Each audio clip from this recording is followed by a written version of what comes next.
This is a picture of Terry and I when I was a baby and he was 6. It's a very cute picture. We're smiling so big. You can just tell there was a lot of love there. He was my mom's first child, first baby boy, and she loved him to pieces. He was cute and he was caring, but that didn't last long. It's hard looking at the picture, knowing what he ended up being capable of doing.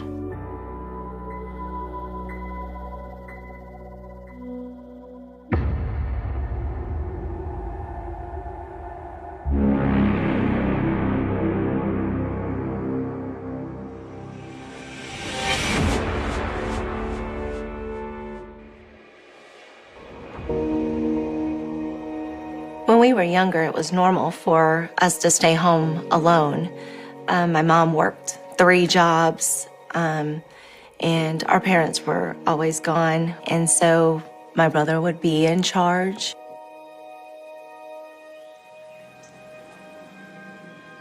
One day we were home alone, and Terry told me to invite 2 of my friends over. I had no idea what he had planned, and he started shooting them with his Nerf guns. And at first, I didn't think anything of it exactly. And they're screaming and they're running through the house, and he had one blocked in the closet. And he was laughing. I was yelling at him to stop, and then they ended up running out of the house. And that's when we realized something's not right. There was blood. Terry had put sewing needles in his Nerf guns.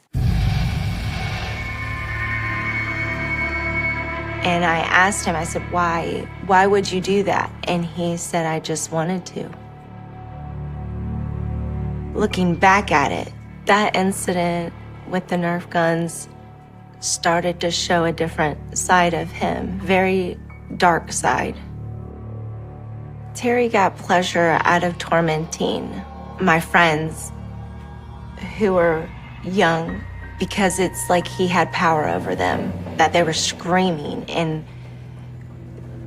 that they're yelling stop and that they're running from him. He liked that. I was always scared.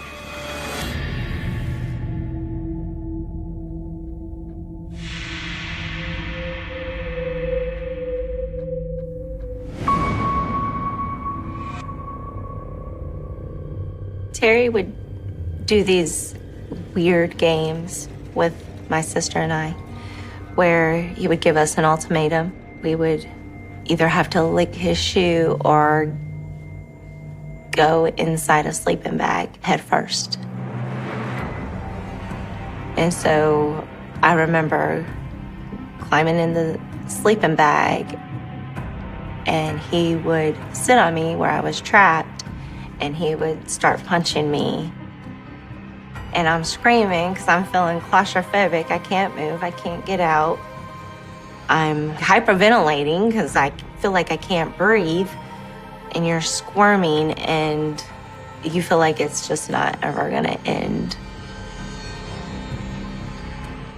I definitely remember panicking about not being able to breathe, because sometimes, he would like sit on it or tie it up, so then we'd, just really scary situations. But I know if you panic and freak out or start to cry or scream or anything, it angered him. It would make him mad. And I think he always enjoyed and got pleasure out of being so dominant over someone. And whenever we confront him, like, why do you do this stuff to us? Why do you always torture us, pretty much? It would be 10 times worse the next time.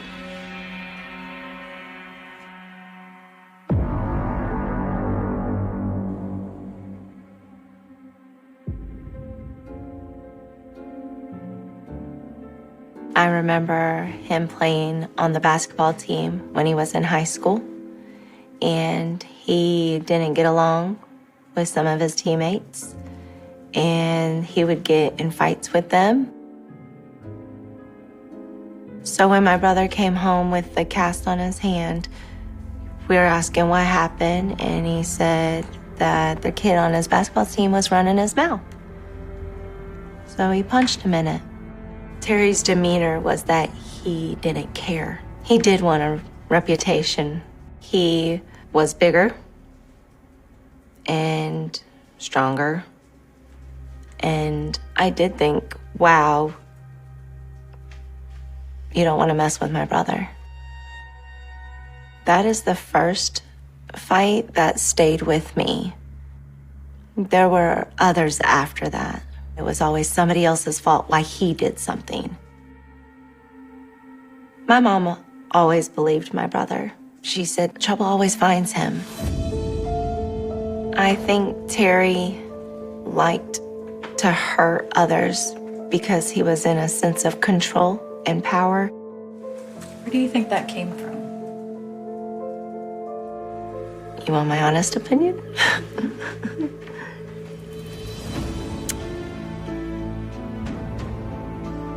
It was his nature, because we did grow up in the same household, and my mom was very nurturing, yet Terry had this darkness about him. I knew the brother that I grew up with was gone. I didn't know who he was.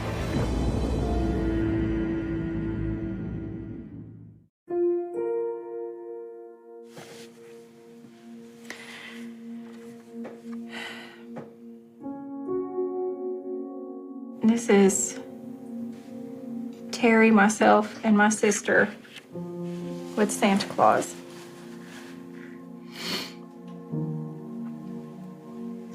I don't know who made my outfit. We were cute kids. He looks like a sweet kid. He doesn't look anything like he does now. It's hard to imagine making sense of any of it. He does not look evil here. He does not look like somebody who could do the things that he did to our mom. It's almost impossible to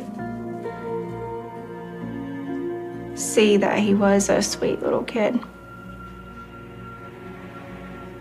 because all I know is the monster.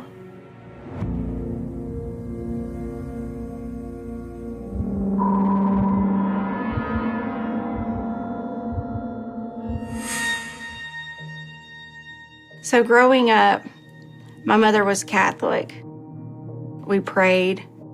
God was very big in our life. He was the center of our household. Terry did not participate as much as she hoped. So there was a time that my mom was taking me to church and made him go because he was not acting right. He would just be so disrespectful and disobedient that it was impossible to live with him. So she made him go with us to church that day. And it wasn't long at all into the service that he was yelling that my pastor didn't need to be up there because he's telling everyone lies and he's going to go to hell for that. And Terry knows because he's seen it all.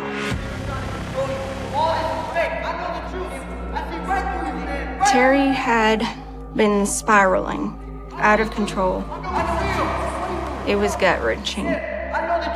Just some of the stuff he said, it was so gross and just you couldn't follow it. And you're like, who is this person? We have seen that side of him quite a few times. That's just who he turned into. You never knew what he was going to say or do. But for him to show all my friends and my community that side of him, it was definitely embarrassing. I was sick to my stomach.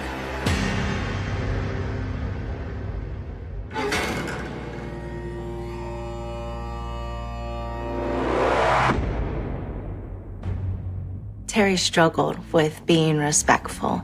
You couldn't tell him what to do. I remember a day where I was in my room and I'm playing, and all of a sudden I hear arguing. So I go and peek out from the corner on top of the steps, and my brother and my biological father were getting in a fight because my brother was being disrespectful. Terry was always one that wasn't going to back down from anyone or anything. And that's when he got physical with my dad. And they went through my mom's curio cabinet.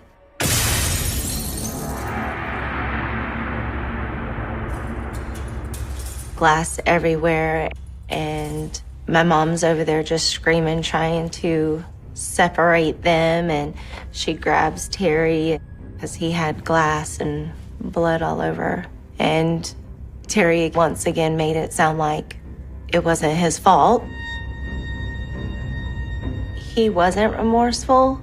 It was a, you come at me, and that was what you're gonna get. I didn't understand why any of this was happening. It was very traumatizing to witness. And it still is an image and memory that still lives with me. He was out of control. So then my mom reached out to her brother in Iowa for Terry to go move with them.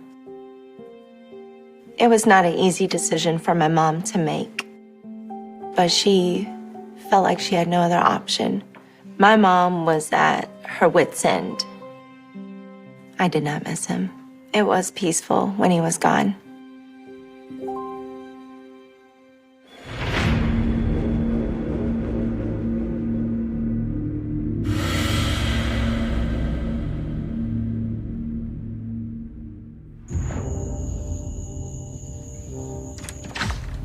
He came into the house very abruptly and just in a panic. And he was covered in blood and dirt. Of course, my mom goes running to him, and it's like, what happened? He was supposed to be out walking the dogs, and he was saying that he was jumped.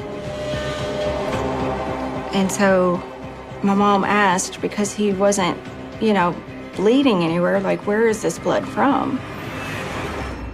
And he admitted that he had stabbed someone.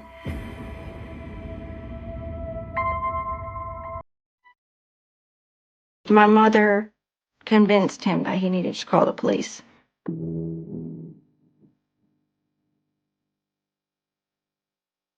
I have already been too embarrassed to go back to my church. I'm already embarrassed at school, at, all my favorite places, and now there's police in my house. He claimed self-defense. He was always the victim in everything, always. As I got older, I saw through him. He's a good actor. So whenever he was talking to the police about his version of what happened,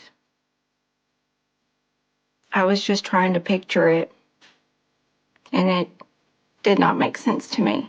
And I could read it and tell that he was lying, and I was wondering if the police would read it and know he's lying too.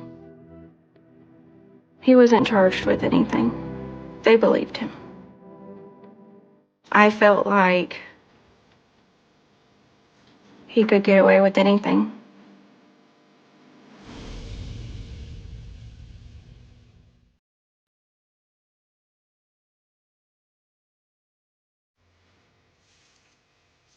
I love this picture.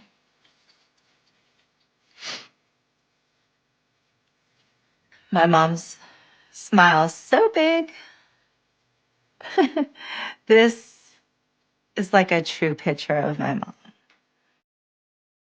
A loud laugh, a big smile. Oh, I miss her. I miss everything about her. I miss her smile. I miss her hugs. I miss her voice. In quiet times when I'm alone, I do talk to her. Like she's still there. Do you see your grandbabies? Or are you proud of me?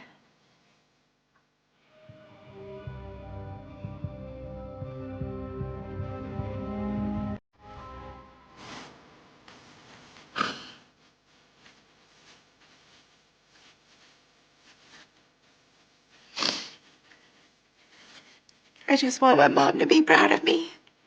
And I often wonder if she is.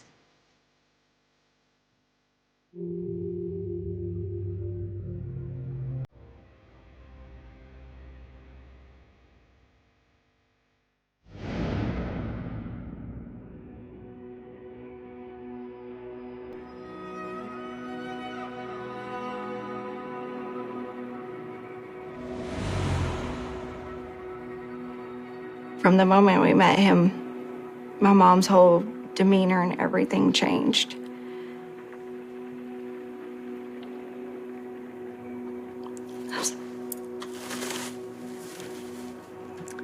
I missed him so much. And I got to see what love really looked like. And to see how happy my mom was. And he took in all of us with all of our baggage and our crazy and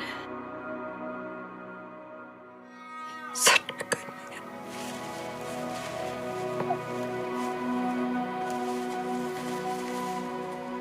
He set the bar high. He tried to have a relationship with Terry. And my brother pretended to be best friends with him until his true colors came out.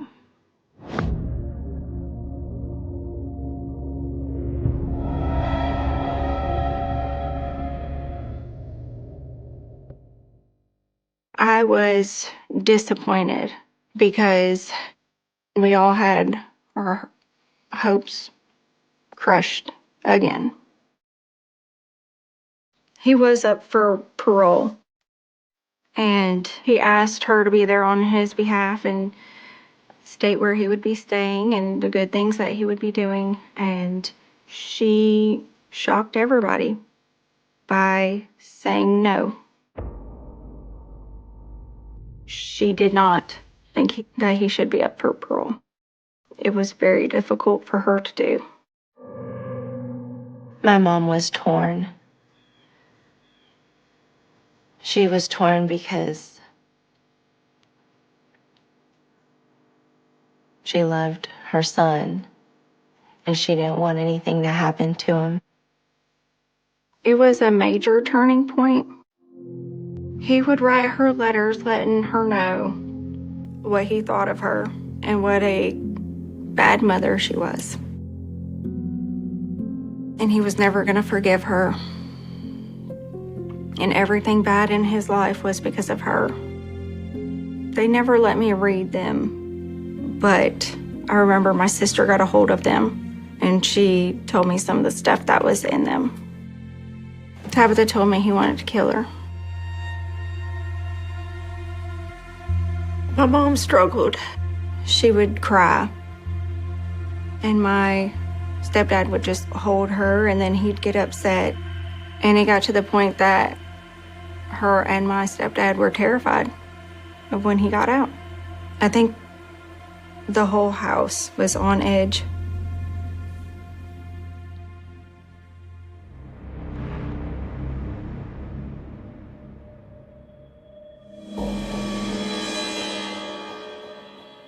My mom and my sister, we were all together, and then my brother got brought up. And my sister was not aware that I wasn't aware of the discovery they made. And she mentioned about him violating my pictures.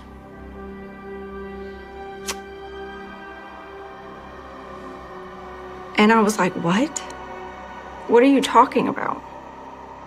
And she told me how he would cut me out of my photos and ejaculate on them.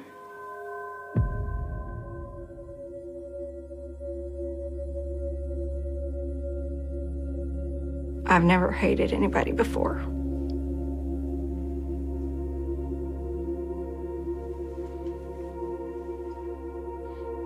He did whatever he could to ruin our lives. And I was done letting him do that to mine.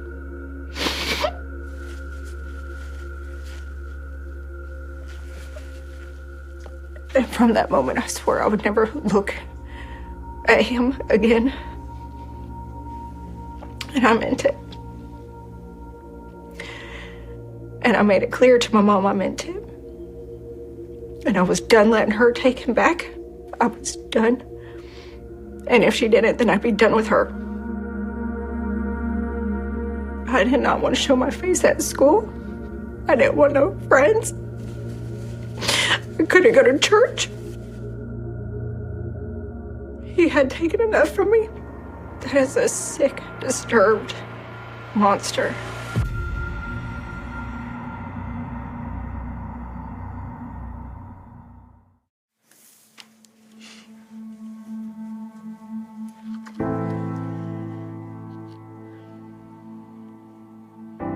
This is a picture of my mom kissing my dad on the cheek. And this is when my dad was sick. My dad, Mike. It was very hard. My mom was a caretaker, so she was caring for him. Yeah, this is a hard time for her because the love of her life is very sick and she felt helpless. And she was just doing everything she knew to do to help him and take care of him. When Mike died, my mom went through so much grief and depression and loneliness. Just so sad.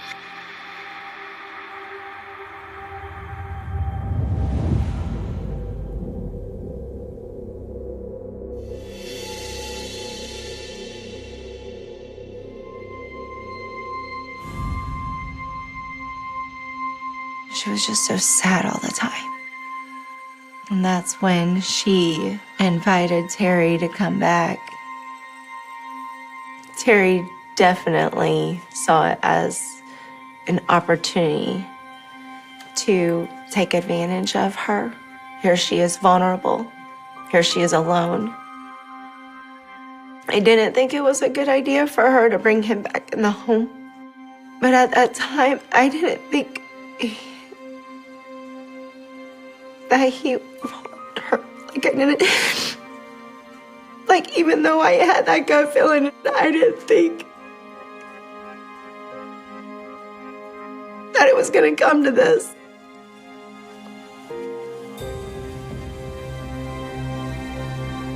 I wish I would have done something to save my mom.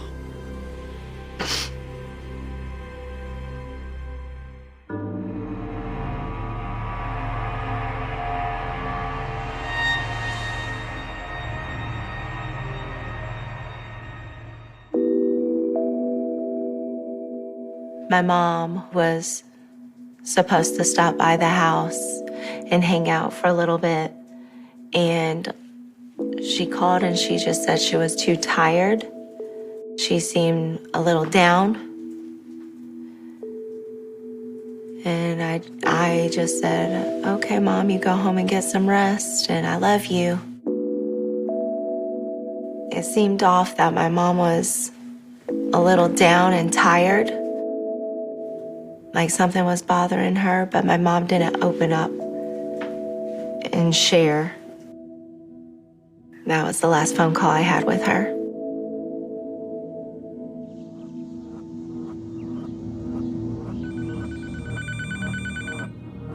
So my uncle called me Wednesday, Hello? and he was like, hey, have you heard from your mom? He's like, I kept calling her and haven't heard from her. And so we tried calling. It's going to voicemail. It's going to voicemail. And that's when it sank in. There's something wrong.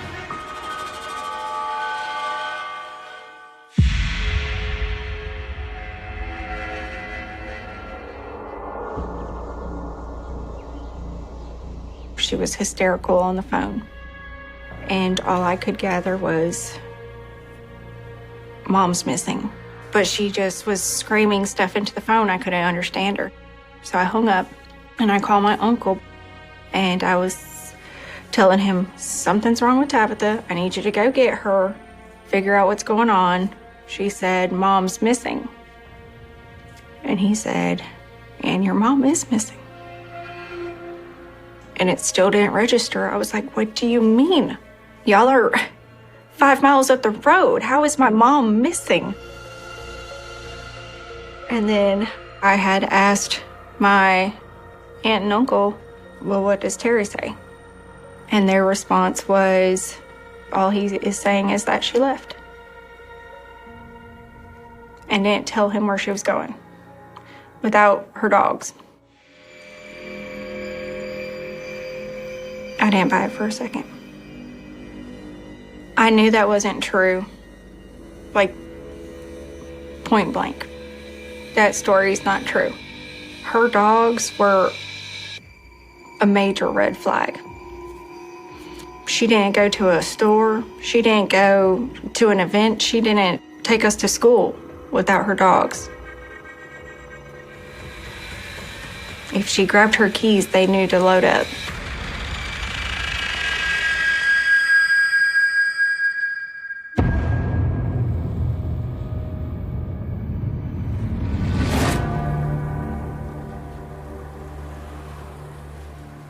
When they found her vehicle, it was kind of like a knot in your stomach, because my first question was, then where is she? And I didn't know if she was kidnapped. I didn't know if she was robbed. Either way, finding the vehicle and not finding her, it's not a good situation.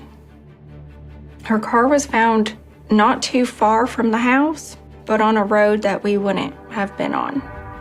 And her belongings were on the outside of the car, but they were placed a specific way so that they could be found. Her phone was found, her purse was found, all of her money, her ID, everything except the vehicle key. We knew she was in trouble. And after it had been a while, we were advised we need to be looking for a body. And a search party was put into place, and volunteers came in. It was not long at all. We got a call to meet at the fire department. I called my sister and we sped so fast. I went inside expecting to see her.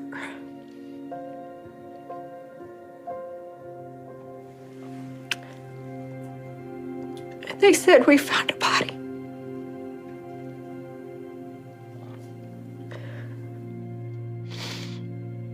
And I just remember everything going blurry. And I couldn't breathe. I couldn't see straight. They found her not far from our house at all. I used to walk to where it is. On the side of the road with a bunch of garbage left there. My mother was strangled so severely her larynx was snapped in half. Nothing made sense. How did this happen?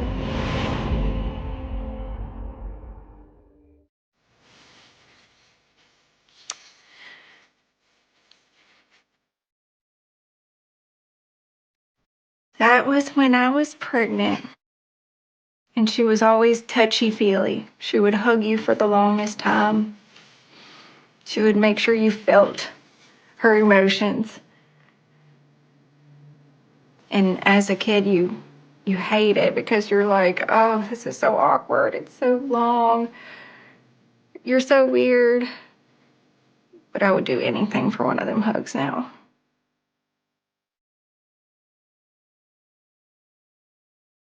The pain never goes away. You just get stronger at hiding it.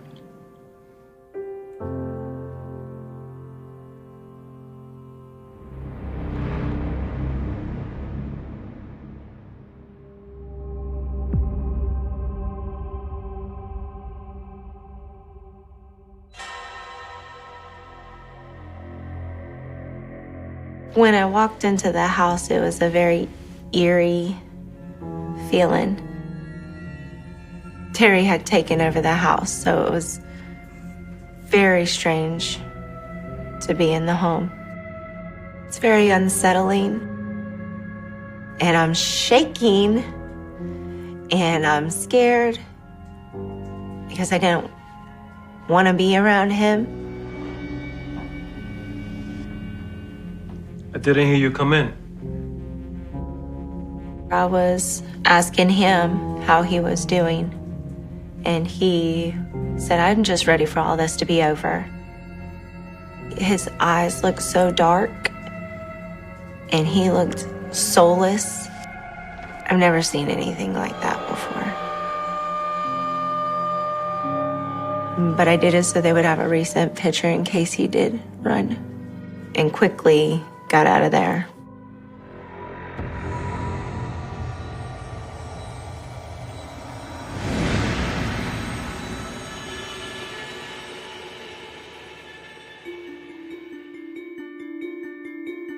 And as they were searching my mom's house, they found my mom's Betty Boop keychain that she had that wasn't in the car.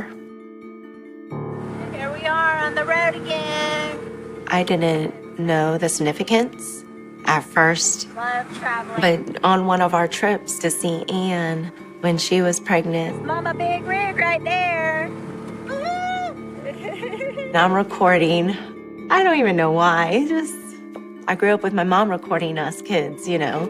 Mommy, you're gonna be a grandma. I know. I'm recording the scenery, I'm recording my mom, and as I'm moving the camera, I capture her keys and her keychain.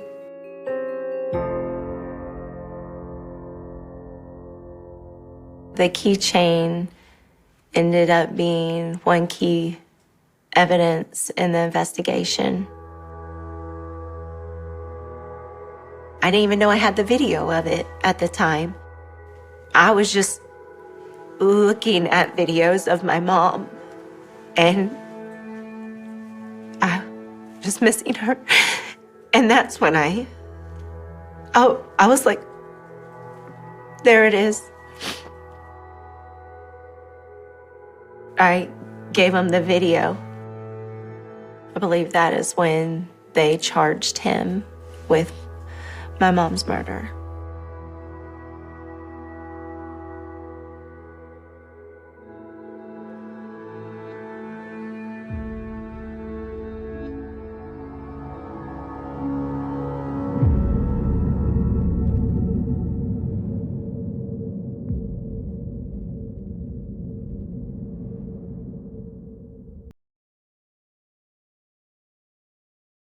I want him to be remorseful and honest for once. And I want him to take accountability. He took my best friend from me. He took my kids' grandma, who they'll never get to meet. I still have nightmares of him chasing me. I get frightened when I see somebody like him. and I hide. And then I have to catch myself. He's locked up. It's not him. I'm ashamed that I'm afraid of him. I'm trying to work on not being afraid and finding that freedom from that fear. It's hard to say, but I forgive him, which isn't easy, and I've had to work on it. And it's not necessarily for him, but for me.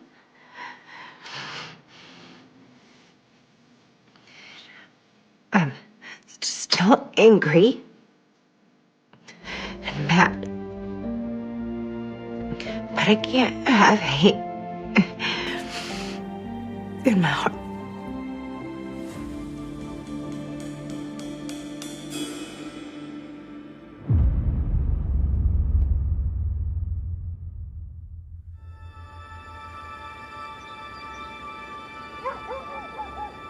I was pursuing the death penalty.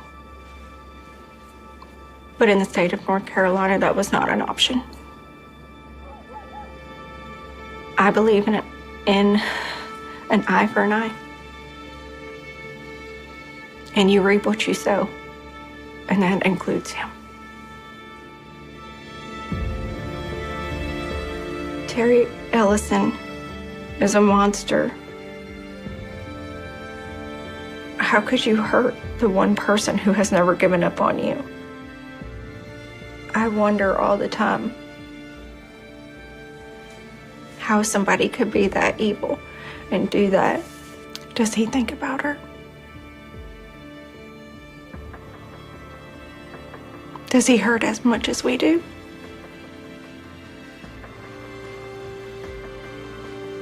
Does he realize what he has taken from this world?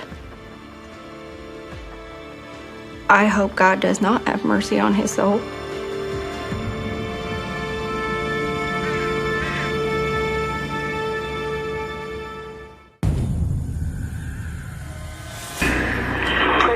County 911. A guy came, he had a gun, and he shot her. Everything. The day comes back, the smells, the sound. This is my worst nightmare in a picture. There is a specific kind of silence that falls over a house when it is empty, a quiet that is peaceful, almost breathing. But there is another kind of silence entirely, a heavy, suffocating stillness that follows the abrupt end of life, a quiet that feels less like peace and more like a held breath.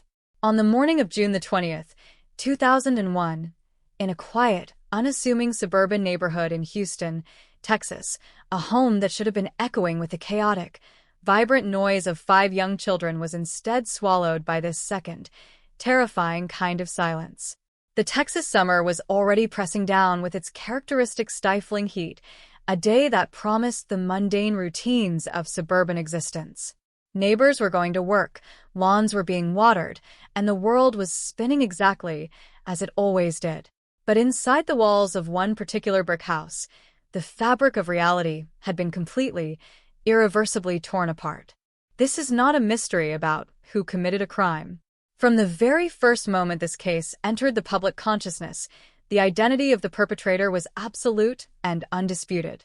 There was no manhunt, no forensic puzzle to piece together the identity of a shadow in the night, no list of suspects to narrow down. The person responsible was the person who was supposed to be the ultimate protector, the person who brought the victims into the world. This is the story of Andrea Yates, a former maternity nurse, a wife to a NASA engineer, and a mother to 5 children. It is a story that forces us to look into the darkest, most terrifying corners of the human mind, to confront the catastrophic intersection of severe mental illness, extreme religious ideology, and the unbearable weight of a breaking psyche.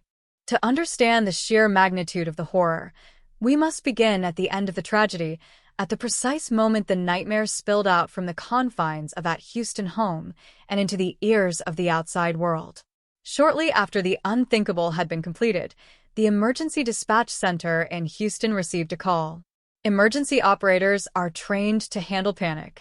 They are accustomed to the frantic, breathless screams of people in the worst moments of their lives. They are trained to de-escalate, to extract vital information from the chaos of terror and adrenaline. But the voice that came through the receiver on that June morning offered no chaos. It was entirely devoid of panic. The caller was Andrea Yates. Her voice was flat, detached, and chillingly composed, though marked by a stilted, breathless quality. She did not scream. She did not cry. She simply stated that she needed a police officer to come to her home. She added, almost as an afterthought, that she also needed an ambulance. When the highly trained dispatcher, sensing the unnatural calm and trying to ascertain the nature of the emergency, pressed her for more details, asking what exactly had happened, Andrea offered no explanation. She did not describe an accident, an intruder, or a medical crisis. She simply repeated her demand, stating again that she needed them to come right away. It was a request delivered from a void, a voice stripped of all human emotion, echoing from a place far beyond the reach of normal human empathy or distress. But the 911 call was only the first notification. Immediately after hanging up with the emergency dispatcher, Andrea dialed another number. She called her husband, Russell Yates, who went by Rusty. Rusty was a computer engineer working at NASA, a man whose professional life was built on logic, systems, and predictable outcomes.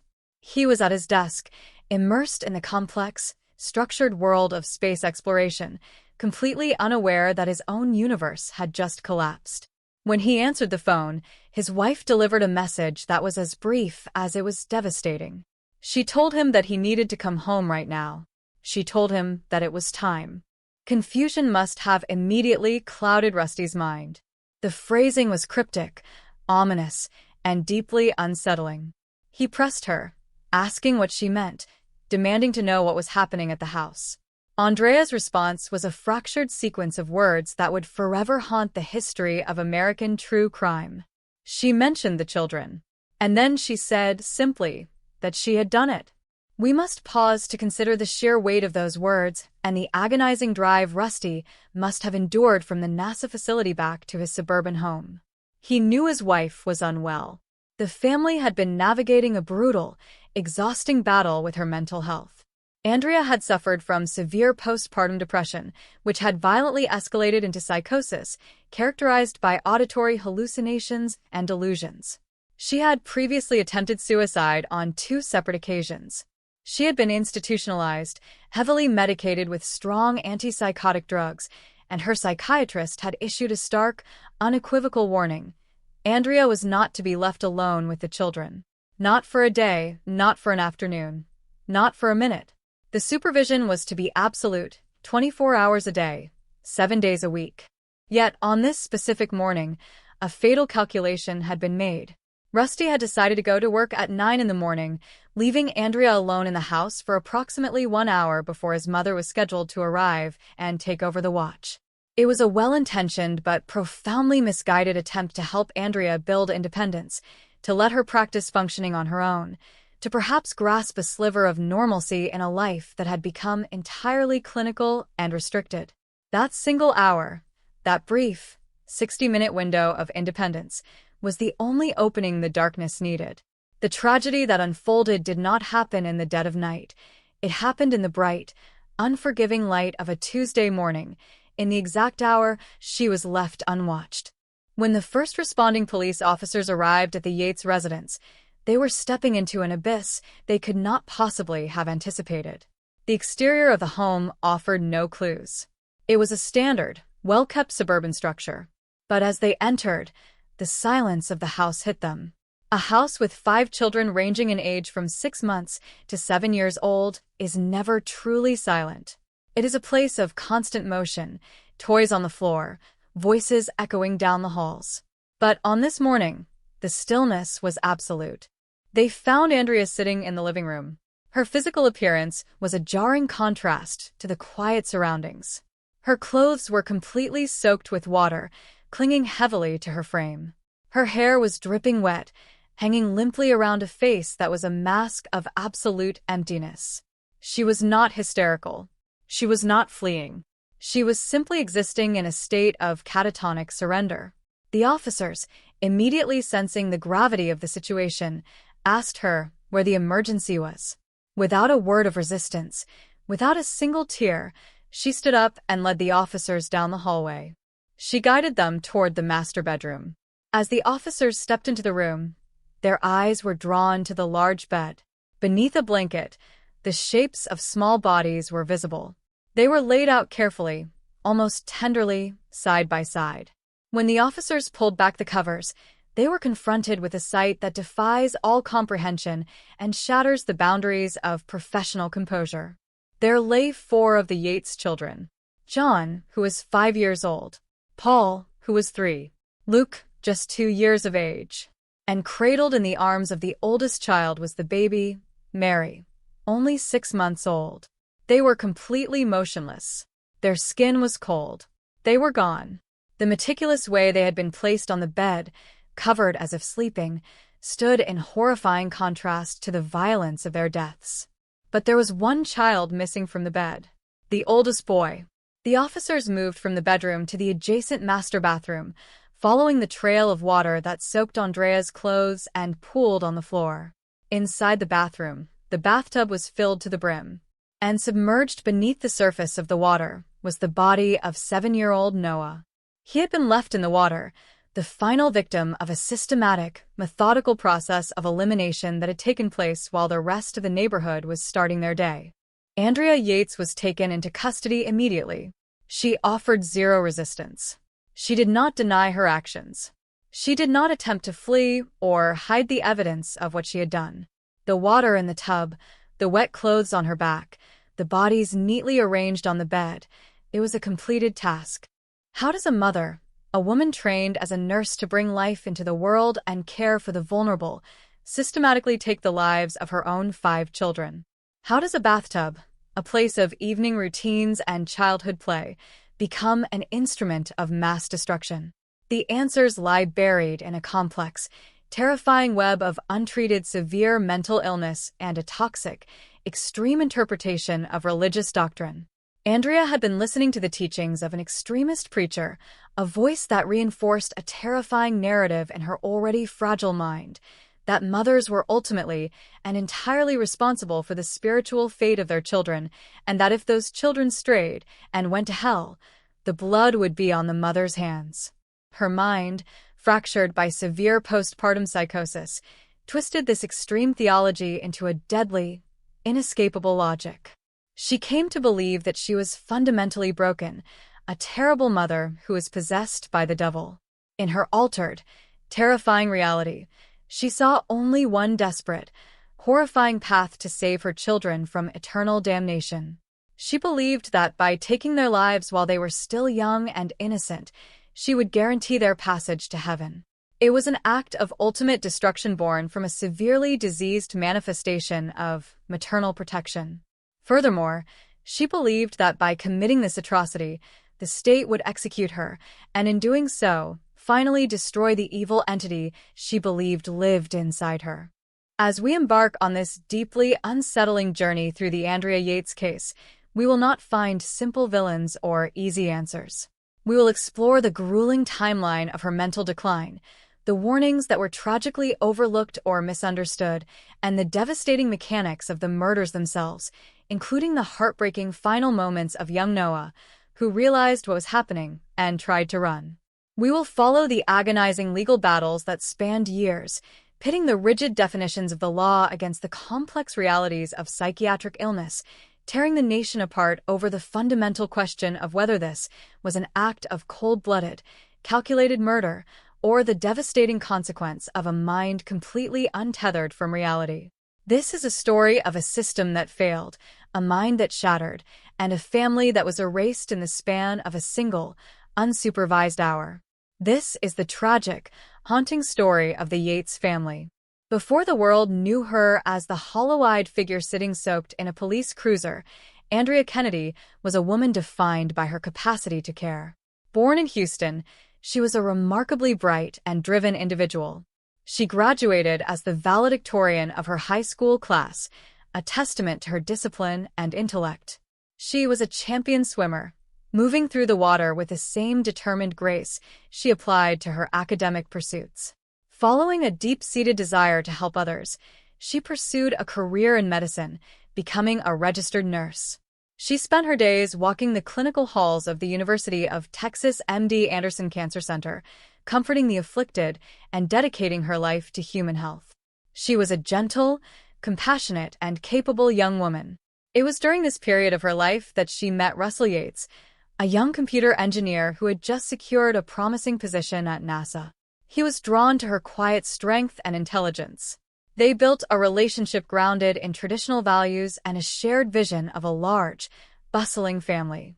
They married, embarking on a life together that seemed destined for the quintessential American dream, characterized by professional success, a comfortable suburban home, and a house filled with children. The realization of that dream began with the birth of their first son, Noah. Noah was a bright, deeply observant child, carrying the unique weight of being the eldest. His brothers followed in rapid succession. John arrived next, bringing a burst of boundless, joyful energy into the household. Then came Paul, described by those who knew him as a sweet, quiet boy who loved to observe the world around him. Luke followed shortly after, a curious toddler navigating language and movement. Finally, after a devastating miscarriage, the family welcomed their only daughter, Mary, a fragile and beautiful newborn who completed the constellation of 5 children born within a span of just 7 years. To raise 5 children under the age of 7 is a monumental physical and emotional undertaking under the best of circumstances. It is a relentless cycle of feeding, bathing, soothing, and constant, unwavering vigilance. For Andrea, this overwhelming domestic reality was severely compounded by a decision she and her husband made early in their marriage. They chose to homeschool their children, turning their home into an isolated, self-contained universe, where Andrea was not only the mother and caregiver, but also the sole educator. This insular environment meant she rarely left the house, her entire existence defined by the unending demands of her young family. However, the sheer physical exhaustion of raising 5 young children was only the visible surface of the pressure cooker that was Andrea's life. The true danger lay hidden in the psychological architecture of their home, heavily influenced by an extreme, fringe religious ideology. The couple had become deeply engrossed in the teachings of a traveling fundamentalist preacher whose theology was built on a foundation of intense fire and brimstone. The sermons they consumed painted a terrifying picture of the world. It was a theology that viewed secular society as inherently demonic, a landscape entirely corrupted by sin and waiting to consume the souls of the innocent. But the most destructive element of this ideology, the doctrine that would ultimately serve as the catalyst for the tragedy, was its rigid, unforgiving stance on the role of women and mothers. The preacher taught a strict patriarchal hierarchy where women were entirely subservient to their husbands.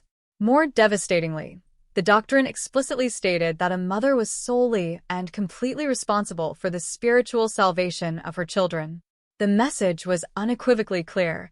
If a child grew up to be sinful, if a child strayed from the path of righteousness and was condemned to the fires of hell, the fault rested entirely on the shoulders of the mother. It was the mother's spiritual failure that would doom her offspring for eternity. For a woman like Andrea, whose mind was already beginning to fracture under the immense strain of severe postpartum depression, this theology was not a source of comfort. It was a psychological poison. She did not interpret these teachings as metaphorical or philosophical guidance. In her deteriorating mental state, she processed them as literal, immediate, and terrifying facts. As she gave birth to child after child, the joy of motherhood was entirely eclipsed by a paralyzing, suffocating fear. She began to believe with absolute certainty that she was failing. She scrutinized her every action, finding herself inherently flawed and evil. The exhaustion of her daily routine morphed into a sinister narrative. When she felt overwhelmed, when she felt a fleeting moment of frustration with a crying infant or an unruly toddler, her diseased mind told her that this was proof of her demonic nature. The doctrine she had absorbed convinced her that her inherent badness was actively corrupting her pure, innocent children. She became trapped in a torturous logical loop. She was a bad mother. Her badness would inevitably turn her children away from God, and therefore, because of her beloved children were destined to burn in hell forever. This was not a passing anxiety. It was a fixed, immovable delusion that took complete control of her reality.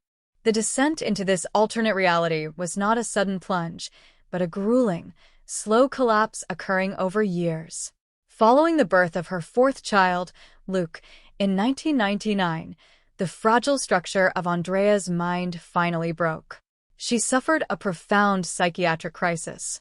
The first visible manifestation of her internal torment was a severe suicide attempt.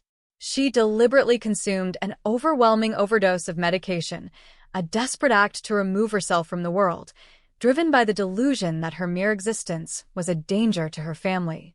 This led to her first psychiatric hospitalization, a stark and terrifying introduction to the world of inpatient mental health care. She was diagnosed with major depressive disorder with psychotic features. The medical professionals intervened aggressively, prescribing high doses of powerful antipsychotic medications, including drugs traditionally used to treat severe schizophrenia, to try and silence the terrifying voices and dismantle the delusions that were taking root in her brain. For a brief period, the medications seemed to force the darkness into retreat. But the reprieve was tragically short-lived. Just weeks after being discharged, the psychosis returned with an even greater ferocity. She descended into a state of profound catatonia. She stopped speaking entirely. She refused to eat or drink, her body wasting away as her mind waged war against itself. She would sit motionless for hours, staring blankly at the walls, her fingers nervously scratching at her scalp until it bled. Her husband found her one afternoon with a knife held desperately to her own throat, begging to be allowed to die. This resulted in a second, more prolonged hospitalization. It was during this period that the psychiatric team treating Andrea delivered a stark, unequivocal warning to her and her husband. The doctors, recognizing the clear and present danger of her psychotic episodes, explained that her mental illness was inextricably linked to childbirth. They warned the couple, in no uncertain terms, that having another child would almost certainly trigger another severe psychotic break, one that could be entirely catastrophic. They strongly advised against any future pregnancies, emphasizing that Andrea's mind could not withstand the hormonal and psychological trauma of another postpartum period. This explicit medical warning was dismissed.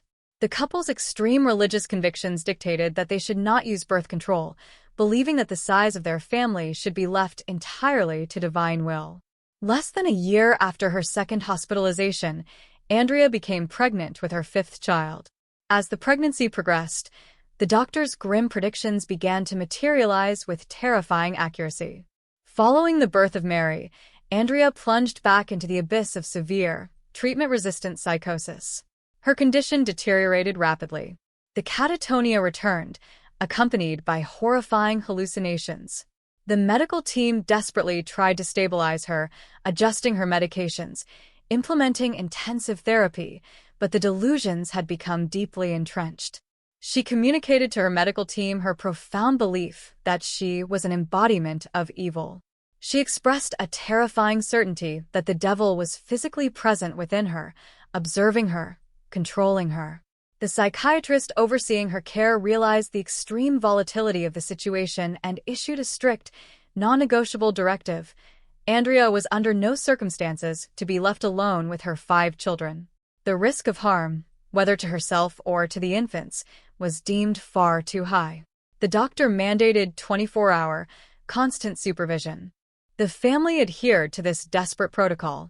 Rusty's mother moved into the small suburban house to help manage the overwhelming burden of the children and to serve as the required constant monitor for her daughter-in-law. Days blurred into weeks of tense, watchful routine. Andrea moved through the house like a ghost, heavily sedated, emotionally vacant, completely detached from the chaotic joy of her growing children. To the outside observer, and dangerously, to her own husband, this flat, emotionless state began to look like stability.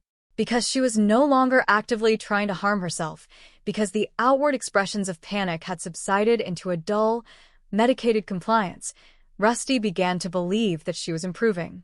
He formulated a plan, a well-intentioned but profoundly misguided strategy to help his wife regain her sense of self-worth and independence. He believed that the constant supervision was stifling her recovery, that she needed to relearn how to manage her own home and care for her own family. This fatal miscalculation culminated on the morning of June the 20th, 2001. Rusty decided it was time to take a small, incremental step toward normalcy. He arranged for his mother to arrive at the house an hour later than usual. He planned to leave for his engineering job at NASA at 9 in the morning, creating a deliberate, 60-minute window where Andrea would be entirely alone with Noah, John, Paul, Luke, and the infant Mary.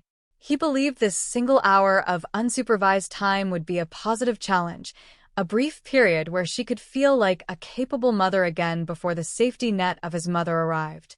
He kissed his children goodbye. He walked out the front door, got into his car, and drove away from the house, believing he was fostering his wife's recovery. He could not have known that within the dark, tormented corridors of Andrea's mind, this 1 hour of isolation was not an opportunity for independence. It was the exact, terrifying opportunity her psychotic delusions had been waiting for. It was the moment the fragile dam of medical supervision broke, allowing the twisted, religious imperative to save her children's souls through their physical destruction to flood her reality entirely. The moment the front door clicked shut, the clock began to tick on a massacre that would permanently scar the conscience of a nation. The silence that filled the house the moment Russell Yates drove away was not the peace of a quiet morning, but the heavy, suffocating stillness of a stage being set for an unthinkable act. Andrea Yates was left alone with her 5 children, a responsibility that had been deemed impossible by medical professionals just days prior. Within the fractured, psychotic landscape of her mind, the objective was clear, logical, and urgent. She was convinced that the world was a corrupt, dangerous place, and that her own presence as a mother, tainted by the evil she believed possessed her, would inevitably condemn her children to eternal damnation. In her distorted reality, there was only one way to secure their future, one way to ensure they would remain innocent and transition immediately into the afterlife. She had to kill them. The delusion was not born of malice, but of a sick, twisted form of protective instinct, a perverse interpretation of religious salvation that stripped away the morality of the act and replaced it with a sense of divine duty. The process began methodically, without hesitation. She chose the bathroom as the site of the tragedy, a place of daily routines and domestic cleanliness now repurposed into a tomb. She turned the faucet on, the water rushing into the tub, filling it until it reached the edge. The sound of the running water became the heartbeat of the morning, a steady, rhythmic noise that drowned out any potential cries for help. Her first victims were the 3 middle children, John, Paul, and Luke. She took John first. He was 5 years old enough to be confused, but young enough to be easily subdued by a mother he trusted. She brought him into the bathroom, into the water, and held him under with a firm, unwavering grip. There was no struggle, no frantic fight for survival that could overcome the cold, clinical determination she possessed. As his body ceased to move, she pulled him from the water, her movements heavy but deliberate. She did not leave him on the floor. She carried his limp, small frame into the master bedroom, placing him onto the bed. She repeated this process with Paul, who was 3, and then Luke, who was just 2 years old. Each child was treated with the same horrifying tenderness. She laid them side by side on the bed, arranging their limbs, smoothing their clothing, and pulling the blanket up over them as if they were simply settling in for an afternoon nap. To a casual observer, the room would have looked like a scene of quiet slumber, but it was, in fact, a graveyard of the innocent. With the 3 boys laid to rest on the bed, Andrea returned to the bathroom. The water remained, a dark, still pool that seemed to swallow the light of the morning. The infant Mary was her next focus.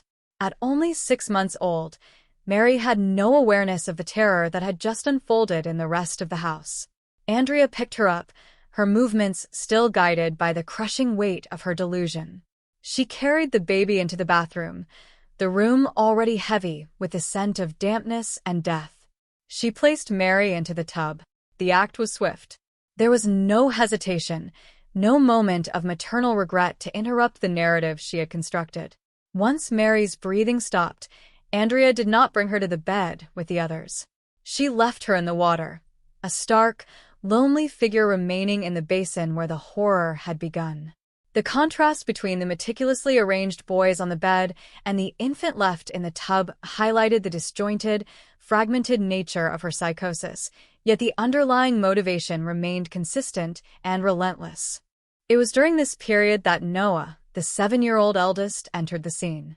He had been elsewhere in the house, perhaps playing or occupied with his own world, until the silence prompted him to check on his siblings.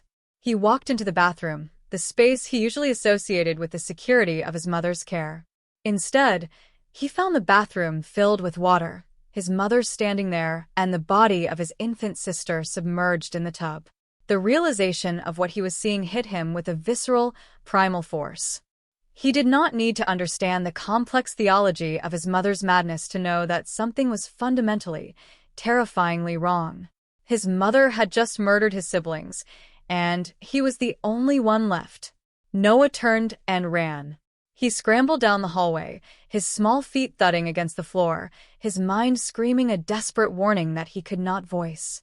Andrea moved with a frantic, desperate energy, her delusion now driving her to complete the task. She caught up to him. She did not stop to reason. She did not pause to comfort him. She grabbed him, the boy who had been her firstborn, the child who represented the beginning of her journey into motherhood, and she dragged him back toward the bathroom. Noah fought. For the first time that morning, there was a struggle. He clawed at her. He twisted and turned, his small body straining with the desperate instinct for survival. He realized with a terrifying clarity that his mother was the source of the danger, and the panic in his eyes must have been absolute. He was a young boy pitted against an adult driven by a psychotic command. Andrea held him down in the water, her strength augmented by the adrenaline of her conviction. She pushed him under, the force of her hands overwhelming his attempts to break the surface. As he struggled against the water and her grip, the silence of the house was broken by the sound of his movements, but it was a sound that went unheard by the outside world. Eventually, the movements ceased. Noah became still, his fight ending in the same watery grave as his brothers and sister. Andrea held him until he was gone, and then, as she had done with the others, she moved him. She took the body of the child who had fought the hardest, the boy who had tried to flee, and she carried him back to the master bedroom. She did not leave him on the floor. She placed Noah on the bed, positioning him in the center. Then, she reached back into the bathroom, retrieved the body of the infant Mary from the tub, and brought her to the bedroom as well. She placed the baby into Noah's arms. The image was grotesque and deeply poignant, a 7-year-old boy, dead, holding his 6-month-old sister, also dead, within the protective shroud of the bedsheets. It was the final assembly of her tragedy, a completed work in her broken mind. She had fulfilled her perceived duty. She had taken them from a world she believed was inherently corrupt and sent them to a place she believed would keep them safe forever. She had destroyed the earthly vessels of the 5 children she had brought into the world to save their souls from an eternal fire she was convinced they would otherwise face. The house was now deathly silent. The water in the tub was still, save for the slight ripples that had long since faded. The bathroom was empty, save for the lingering scent of dampness. In the master bedroom, the 5 children lay in a configuration that Andrea believed was divine. She stood in the room for a moment, her task finished, the frantic energy of the struggle giving way to the cold, hollow exhaustion of her reality. She was soaked, her clothes clinging to her body, her hair matted against her head. She looked at the children she had just killed and felt no immediate surge of grief, no sudden awakening of maternal instinct. The delusions were still firm, still guiding her thoughts. She felt she had acted with absolute necessity. She believed she was now fundamentally different, that the evil she had been fighting was defeated, and that she was ready to face the consequences, the execution that would finalize her own transformation. She walked out of the bedroom, closing the door behind her, effectively sealing the fate of the victims within. She stepped into the living room, a space that only hours before had been the site of their daily lessons, their play, and their childhood existence. She sat down. The house was quiet, the sunlight filtering through the curtains, illuminating the dust motes dancing in the air. The contrast between the outside world, where the day was proceeding as expected, and the internal world of the Yates residence, where the entire family had been erased, was jarring. She waited, not for rescue, but for the next stage of her reality to begin. She called the emergency number. She called her husband. She waited for the police to arrive, to confirm the act, and to begin the process that would lead to her own end. She did not tremble. She did not hide. She sat in the living room, a mother who had become a murderer, waiting for the world to witness what she had done, fully believing that in the eyes of the divine, she had performed the only act that could have saved her children. The stillness of the room was the heavy, suffocating silence of a life and a legacy extinguished, leaving only the cold reality of the tragedy to be picked apart by a stunned and grieving public. The transition from the absolute horror within the walls of the Yates residence to the clinical, procedural machinery of the legal and investigative system was as abrupt as it was jarring. When the first patrol officers breached the threshold of that quiet suburban home, the air they inhaled carried the suffocating weight of a scene that defied all human logic. They were not looking for a culprit. They were looking for a context. The investigation did not begin with the gathering of fingerprints or the tracking of a fleeing suspect, but with the immediate containment of a scene that had already been brought to a terminal close by the perpetrator herself. Andrea Yates remained exactly where the first responders found her, a motionless figure in the living room whose presence was so chillingly detached that it felt as though she had been cast in a different light than the reality surrounding her. The officers, trained for combat and crisis, found themselves standing in a space where the danger had already run its course, leaving behind only the cold, physical evidence of a mother's catastrophic breakdown. The investigation process, in its earliest stages, was a rapid collection of the unthinkable.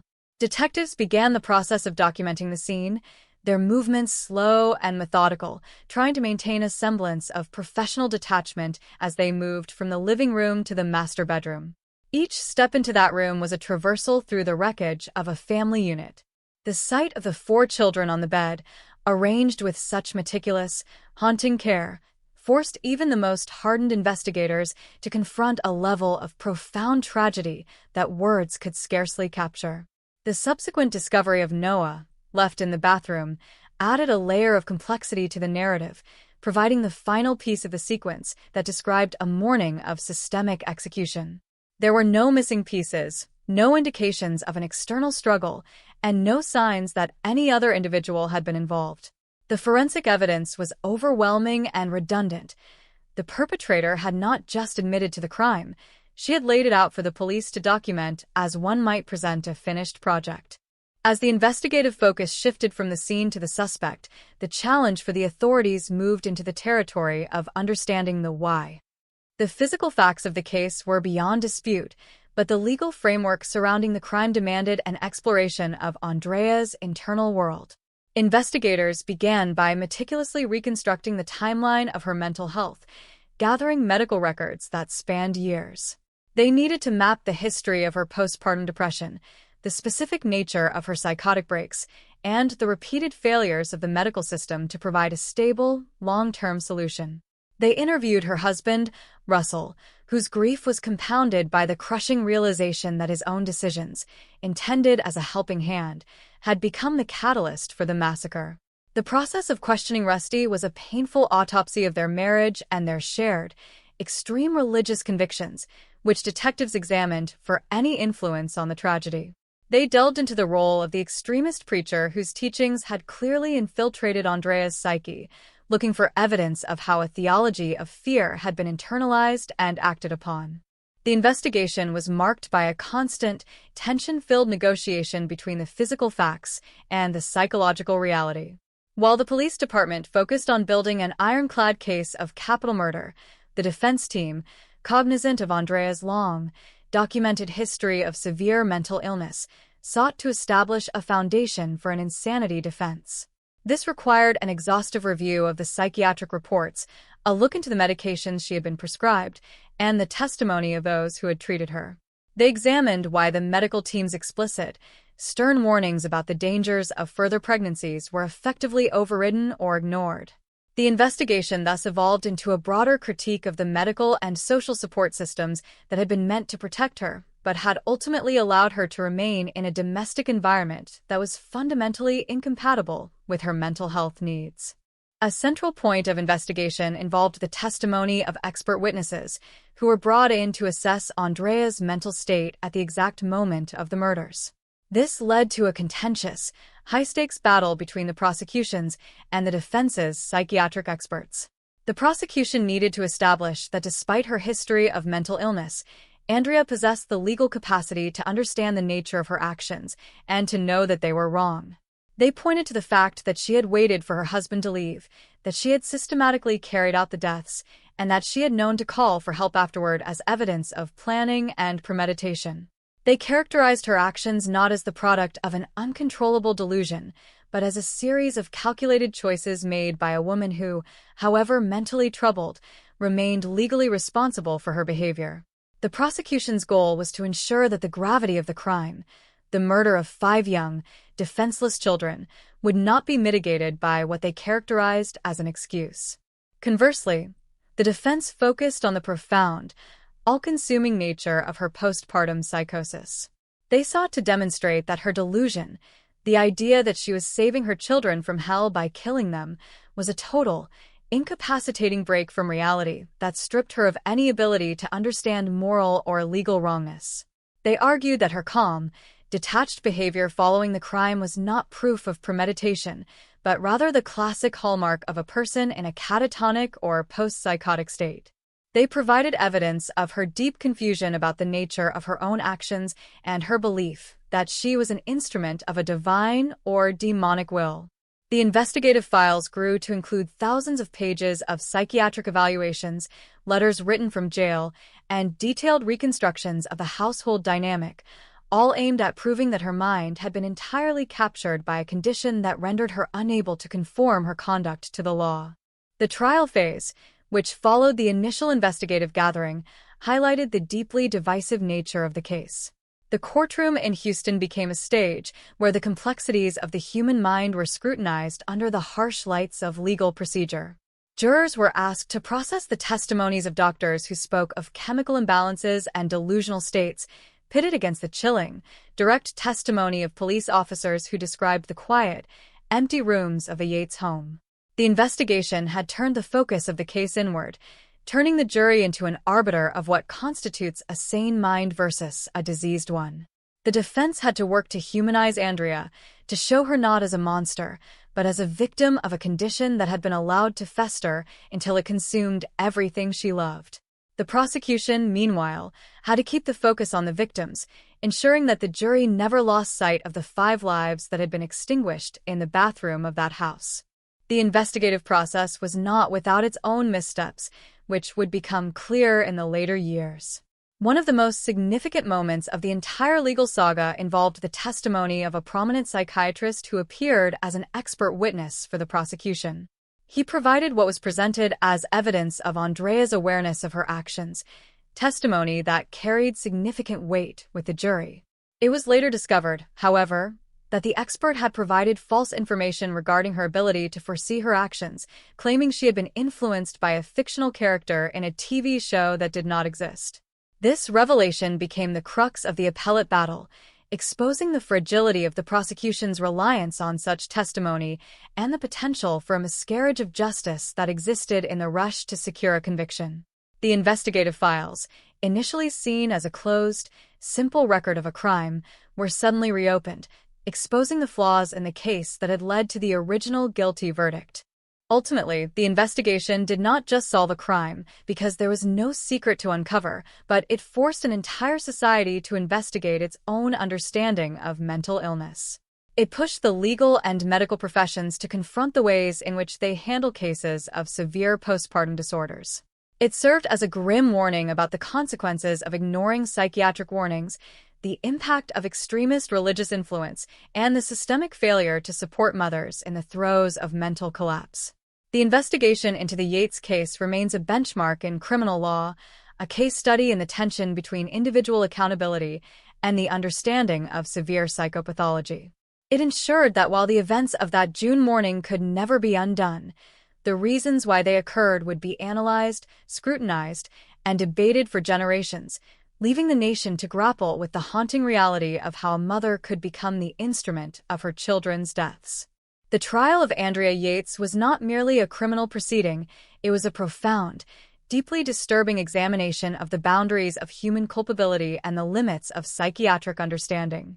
When the case first reached the courtroom in 2002, the atmosphere was thick with the weight of 5 small coffins and the overwhelming, undeniable fact that the woman who had nurtured these children had also systematically taken their lives. The prosecution's strategy was clear, cold, and relentlessly focused on the mechanics of the crime.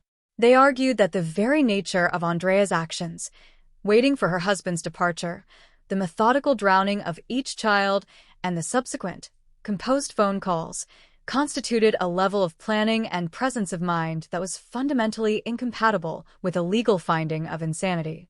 To the prosecution, this was murder in the first degree, a cold-blooded execution that required the ultimate accountability of the law. They painted a picture of a woman who, while suffering from depression, possessed the cognitive capacity to know exactly what she was doing and, crucially, to understand that it was legally and morally wrong.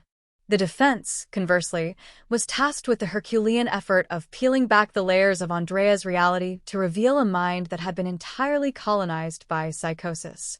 They brought in a parade of psychiatric experts, each attempting to translate the horrific sequence of events into the language of clinical pathology. They argued that Andrea's delusion, the unshakable belief that she was possessed by the devil and that her children were doomed to eternal hellfire because of her own spiritual failings, was not a choice, but an involuntary, catastrophic break from reality.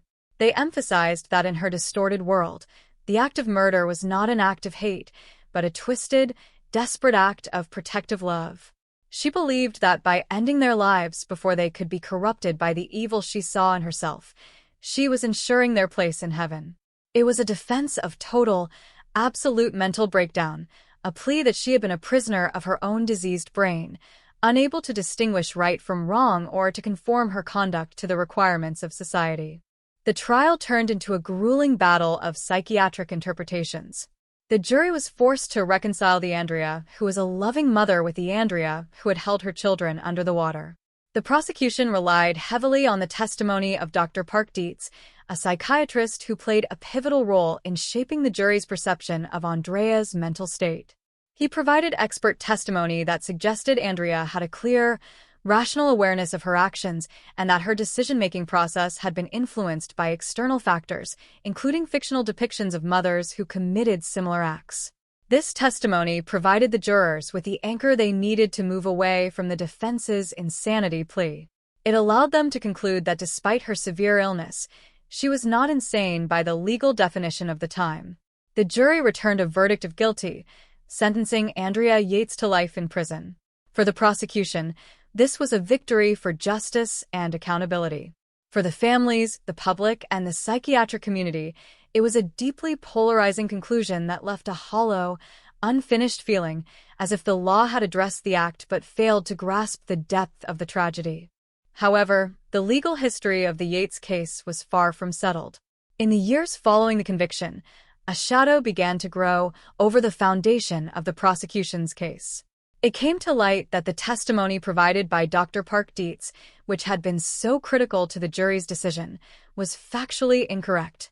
He had claimed that Andrea had been influenced by a specific, violent episode of a television program, an episode that the investigation later revealed never existed. This revelation was an earthquake in the appellate courts. It undermined the integrity of the entire prosecution's narrative. The legal community and the public were forced to confront the chilling possibility that a woman had been sent to prison on the basis of false information. The appellate process began, a slow, agonizing climb that sought to address the failure of the original trial. The defense leveraged this discovery, arguing that the false testimony had fundamentally compromised Andrea's right to a fair trial. The conviction was eventually overturned, and the case was ordered to be retried.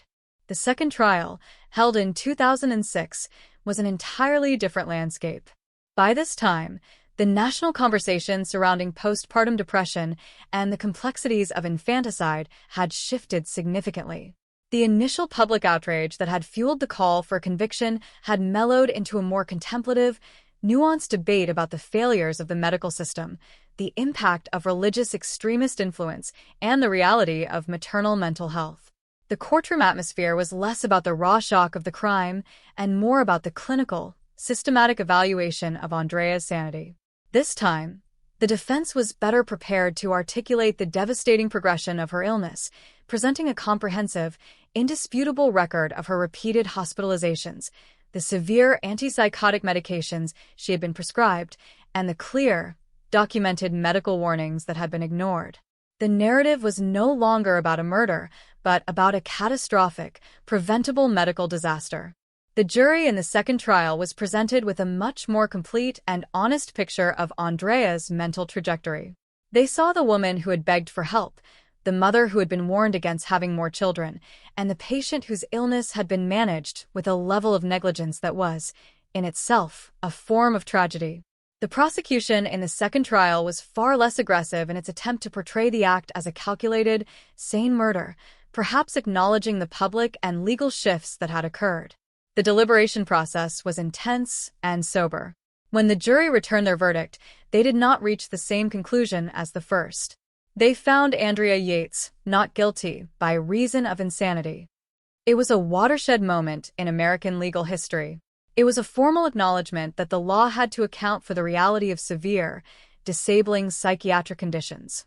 It was a recognition that, in the most extreme cases, the boundary between culpability and illness is thin, and that justice requires us to see the mind behind the hand. The acquittal, however, did not lead to Andrea's release. Instead, it marked the beginning of her indefinite confinement within the state's psychiatric system. She was transferred to the Kerrville State Hospital, a secure facility where she remains to this day. This was not a liberation, but a redirection, placing her into a life of permanent, state-mandated treatment. The second trial ended the cycle of legal battles, but it left the public to struggle with the finality of the outcome. The verdict of not guilty by reason of insanity did not bring the children back. It did not resolve the grief of the family or the trauma of the community. It simply reclassified the tragedy, moving it from the realm of criminal murder to the realm of psychiatric failure. The entire legal saga, from the shock of the first verdict to the clinical conclusion of the second, remains one of the most studied and debated cases in the nation. It stands as a dark, cautionary monument to the failure to recognize, treat, and support the most vulnerable among us, and to the enduring, haunting complexity of a mind that breaks so completely that it destroys everything it holds dear. The courtroom scenes, the arguments of the experts, the shifting perspectives of the juries, all these serve as a mirror, reflecting a society that is still trying to decide how to balance the demands of justice with the demands of compassion when faced with the absolute, irreversible loss of 5 innocent lives. The finality of the Kerrville facility is the silence that replaced the noise of the trial, a quiet that holds the weight of a life sentence lived not behind bars, but within the walls of a hospital ward, for a mother who will never again be anything other than the woman who did the unthinkable. The aftermath of the Yates tragedy serves as a haunting, permanent fixture in the American consciousness, a dark mirror reflecting the devastating consequences of untreated mental illness and the systemic failures that can lead to an unthinkable climax. As the dust settled on the legal battles and Andrea Yates transitioned into the quiet, controlled isolation of the Kerrville State Hospital, the true, lasting weight of the tragedy began to emerge. It was not merely the loss of 5 innocent children, but the systematic erasure of a potential future, leaving behind a void that no verdict or medical intervention could ever fill. The ripple effects of this case reached far beyond the immediate family, influencing the way society, the medical community, and the legal system perceive the volatile intersection of postpartum mental health and criminal accountability. It became a foundational case study, a somber reference point used to argue for the necessity of better prenatal care, the critical importance of recognizing the signs of severe postpartum psychosis, and the danger of allowing extremist religious doctrines to isolate vulnerable individuals from the professional support they desperately need. For the family left in the wake of this destruction, the aftermath was a lifelong sentence of grief. Russell Yates, the man whose professional life was built on the structure of engineering and logic, found his own world permanently unmoored. The agony of his decision, the choice to leave Andrea alone, even for that brief hour, is a burden that defies comprehension. He represents the tragic human component of the failure, the husband who, despite his best intentions, became a participant in a sequence of events that destroyed his family. The public judgment cast upon him was immense, yet it paled in comparison to the internal judgment he must have faced every day since. The loss of his children, Noah, John, Paul, Luke, and Mary, transformed his existence from one of promise and pride into a life defined by the void where his children should have been. His story underscores the devastating reality that when a home is shattered by a mental health crisis of this magnitude, the survivors are left to navigate a world that is irreparably altered. Within the walls of the Kerrville State Hospital, Andrea Yates continues to serve her indefinite, state-mandated confinement. Her existence is one of extreme limitation, a stark contrast to the life she once led as a vibrant nurse and mother. She lives under constant supervision, her days structured by the clinical demands of her ongoing psychiatric care. Over the years, there have been opportunities for her to seek review or evaluation for potential integration, yet she has consistently, firmly chosen to decline these paths. This, in itself, is a testament to the enduring, complex state of her reality. Whether this refusal is born of a profound, lingering guilt, a continued belief in the necessity of her confinement, or the lingering effects of the illness that once consumed her, remains known only to her. Her presence in the facility is a living record of the tragedy, a constant, silent reminder of the morning when the bathtub in a Houston home became the final boundary for her children's lives. The broader societal reflection on the Yates case has been a slow, painful process of evolving understanding. In the 2 decades since the tragedy, there has been a marked shift in how the medical community approaches postpartum psychiatric conditions. The Yates case acted as a grim catalyst, forcing hospitals, clinics, and mental health practitioners to refine their screening protocols, to take the warnings of severe postpartum depression with the gravity they deserve, and to establish far more robust support systems for new mothers. There is a greater, more informed recognition today of the fact that postpartum psychosis is a medical emergency, not a moral failing or a sign of weakness. It is a condition that requires immediate, intensive intervention, and the legal system has, in turn, become slightly more adept at distinguishing between a premeditated criminal act and an action committed under the absolute, suffocating control of a psychotic delusion. Yet, the tragedy remains a warning that, even with progress, the capacity for such total, systemic failure still exists within the margins of our social and medical structures. Reflecting on the totality of the story, one is struck by the fragility of the structures we rely on: family, medicine, and faith. Andrea's story demonstrates how easily these pillars can be subverted when extreme, unchecked ideologies intersect with a vulnerable mind. The religious group that reinforced her delusion of divine responsibility was not a source of healing, but an accelerant for her demise.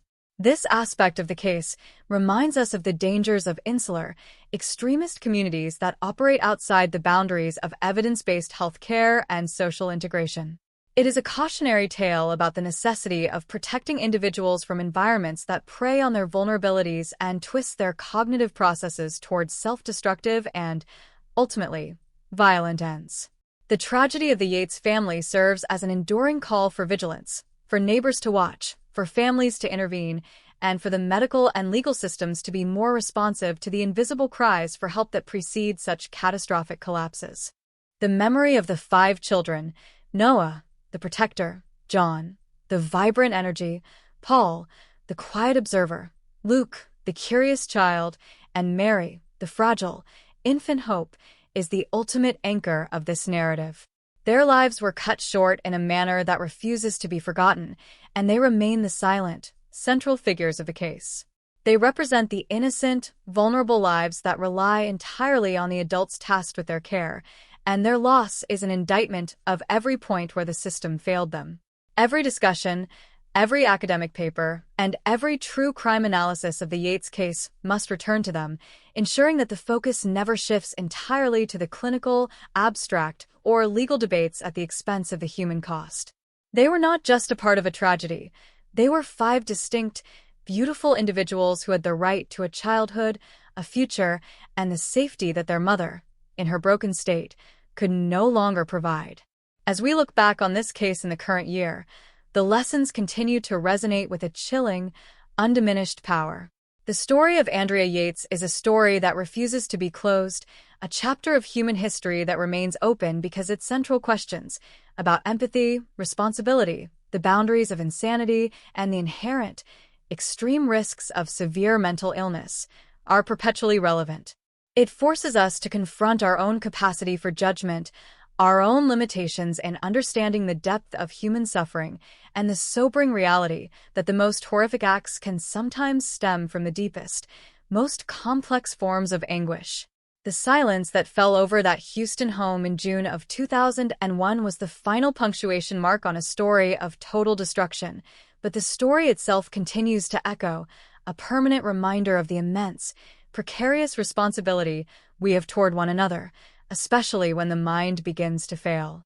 It is a narrative that asks us to be better, to be more vigilant, and to hold on to the hope that through understanding, we might prevent the next tragedy from unfolding in the quiet, empty spaces of a family's most private life.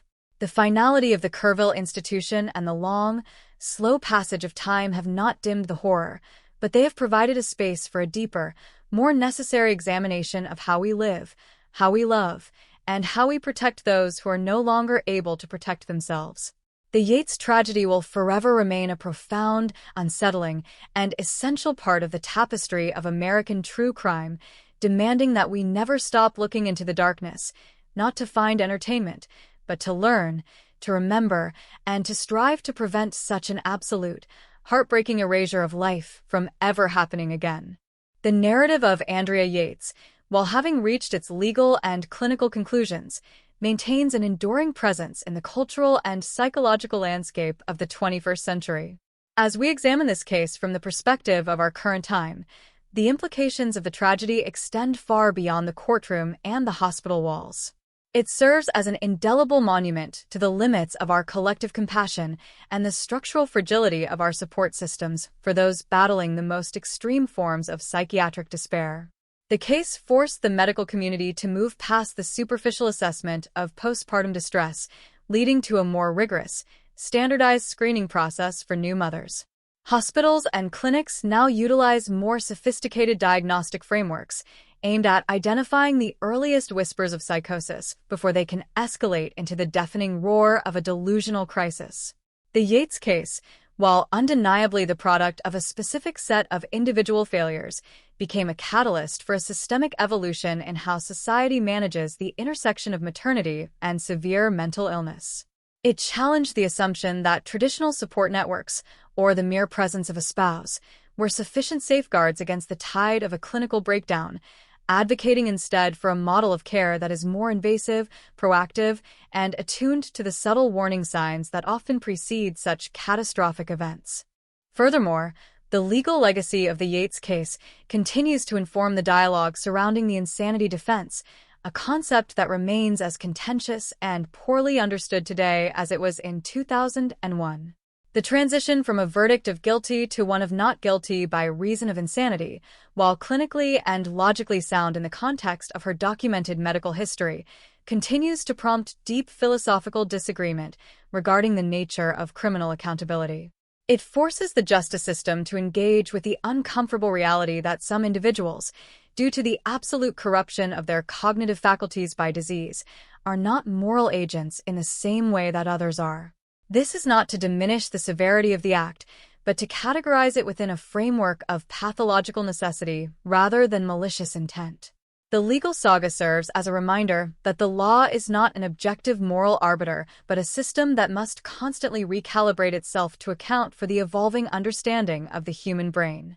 The trial of Andrea Yates demonstrated that when the legal system fails to incorporate the clinical realities of severe mental illness, it risks the integrity of its own mission, potentially punishing the sick for the symptoms of their suffering rather than addressing the root causes that lead to tragedy. The sociological impact of the case also highlights the dangerous role of fringe ideology and the isolation of the domestic sphere. In an era where digital communities and echo chambers have further facilitated the spread of radical and extremist doctrines, the story of Andrea Yates remains a potent warning about the vulnerability of isolated individuals. The preacher whose teachings provided the framework for Andrea's delusions represents the danger of ideologies that operate without the tempering influence of mainstream scientific or social validation. When such extreme ideas are allowed to permeate a home, replacing established medical and social norms with a narrative of divine judgment and eternal condemnation, the results can be entirely corrosive. This aspect of the tragedy underscores the importance of maintaining open, healthy connections to the broader community, ensuring that individuals, especially those undergoing the intense physical and emotional transitions of parenthood, have access to diverse perspectives that can help anchor them against the tide of irrational, harmful beliefs. The Yates home became a closed system, and in that vacuum, a singular, toxic reality took hold, one that had no external corrective to challenge the escalating madness. From a perspective of pure human empathy, the focus must remain, as it always should, on the children. The loss of Noah, John, Paul, Luke, and Mary is not an academic exercise in psychology or law. It is a permanent loss of potential, a vacuum in the lives of those who knew them, and a loss to the world they would have inhabited. The tragedy is a relentless reminder of the absolute dependence of children on the adults who bring them into this world. It is the ultimate expression of the vulnerability of the innocent and the terrifying capacity of the parent, who is fundamentally and solely responsible for their protection, to become their destroyer. This inherent contradiction is what makes the Yates case so profoundly unsettling and so difficult to look away from. It challenges our most basic, evolutionarily ingrained trust in the maternal instinct, forcing us to recognize that biology and emotion are not infallible guarantees against the total collapse of the psyche. In the silence of the Kerrville State Hospital, this truth remains, a stark and lonely reality for a woman who must live with the memory of her own actions every single day. As we look toward the future, the legacy of this case will continue to be a necessary, albeit painful, component of our social education. It reminds us that empathy is not a luxury but a fundamental requirement for the maintenance of a healthy society. We must be able to hold space for the understanding of extreme psychiatric suffering without losing sight of the gravity of the consequences that such suffering can produce. The balance between treating the offender as a patient and holding the perpetrator accountable for their acts is a delicate, ongoing negotiation. The Yates case provides no simple answers, no comforting resolution, and no way to scrub away the horror of that June morning. Instead, it offers a mirror, asking us to recognize the systemic failures that contributed to the disaster and to commit ourselves to a future where such extreme isolation and medical neglect are seen as an unacceptable failure of the collective. The story of Andrea Yates is, ultimately, a story about the fragility of human existence and the immense, terrifying weight of the responsibility we hold toward one another, especially when the mind can no longer bear the burden of reality. The passage of time has not diminished the relevance of the case. If anything, the current year allows us to see it with greater clarity, detached from the immediate, reactive outrage of the early 2000s. We can now analyze the failure of the medical system to monitor her, the failure of the legal system to initially recognize the depth of her insanity, and the failure of the community to intervene, with a perspective that is informed by decades of subsequent study and reform. The tragedy serves as a dark, essential lesson, a narrative that we must revisit not to relive the pain, but to reinforce the importance of the structures that keep us connected, grounded, and protected. It is a story that mandates a commitment to the visibility of those who are suffering in silence, to the destigmatization of mental health care, and to the refusal to accept that such tragedy is inevitable. We hold the memory of the Yates family not just as a record of a crime, but as a mandate for the protection of all families, ensuring that the warning signs of mental collapse are treated with the seriousness, the urgency, and the compassion they deserve. The silence of the house in Houston is no longer just a site of death. It is a point of reference for a society that has, in the years since, begun the long, arduous process of learning how to better support the most vulnerable among us. The case remains open in the sense that its lessons are still being applied, still being refined, and still being used to build a world where the protection of life and the understanding of the mind are held as the highest, most inextricable priorities. In our current era, where the discourse on mental health is more prevalent and more sophisticated than ever before, the Yates case functions as a sobering anchor. It warns against complacency, reminding us that even in a society that prides itself on progress, the capacity for catastrophic systemic failure remains a reality. It tells us that we must be relentless in our pursuit of better mental health outcomes, more inclusive social structures, and more informed legal practices. The memory of Noah, John, Paul, Luke, and Mary remains the most important part of this entire account, the quiet, central truth that all our intellectualization and analysis must serve. Their lives were the cost of a breakdown we failed to stop, and our only path toward redemption for that failure is to ensure that we never stop learning from the wreckage they left behind. The story concludes not with a tidy end, but with a lingering, resonant question about what more we could have done and what we must commit to doing in the future. The silence in that Houston home was profound and complete, but it did not have the final word.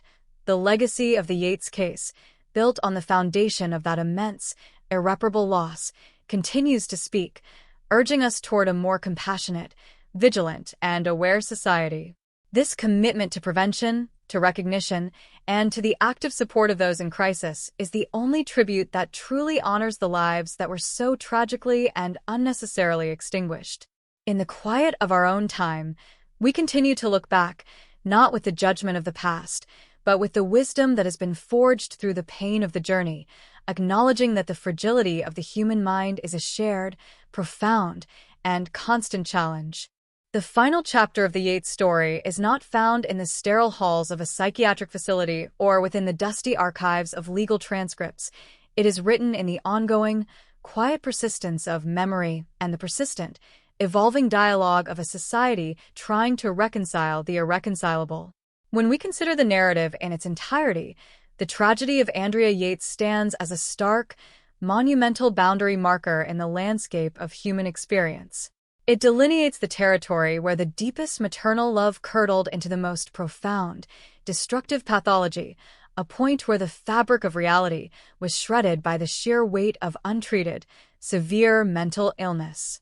The silence that once filled that house in Houston has since spread across the nation, becoming a contemplative quietude in which we continue to weigh the costs of our failures, our failure to listen, our failure to intervene, and our failure to recognize the terrifying, absolute vulnerability of a mind at its breaking point.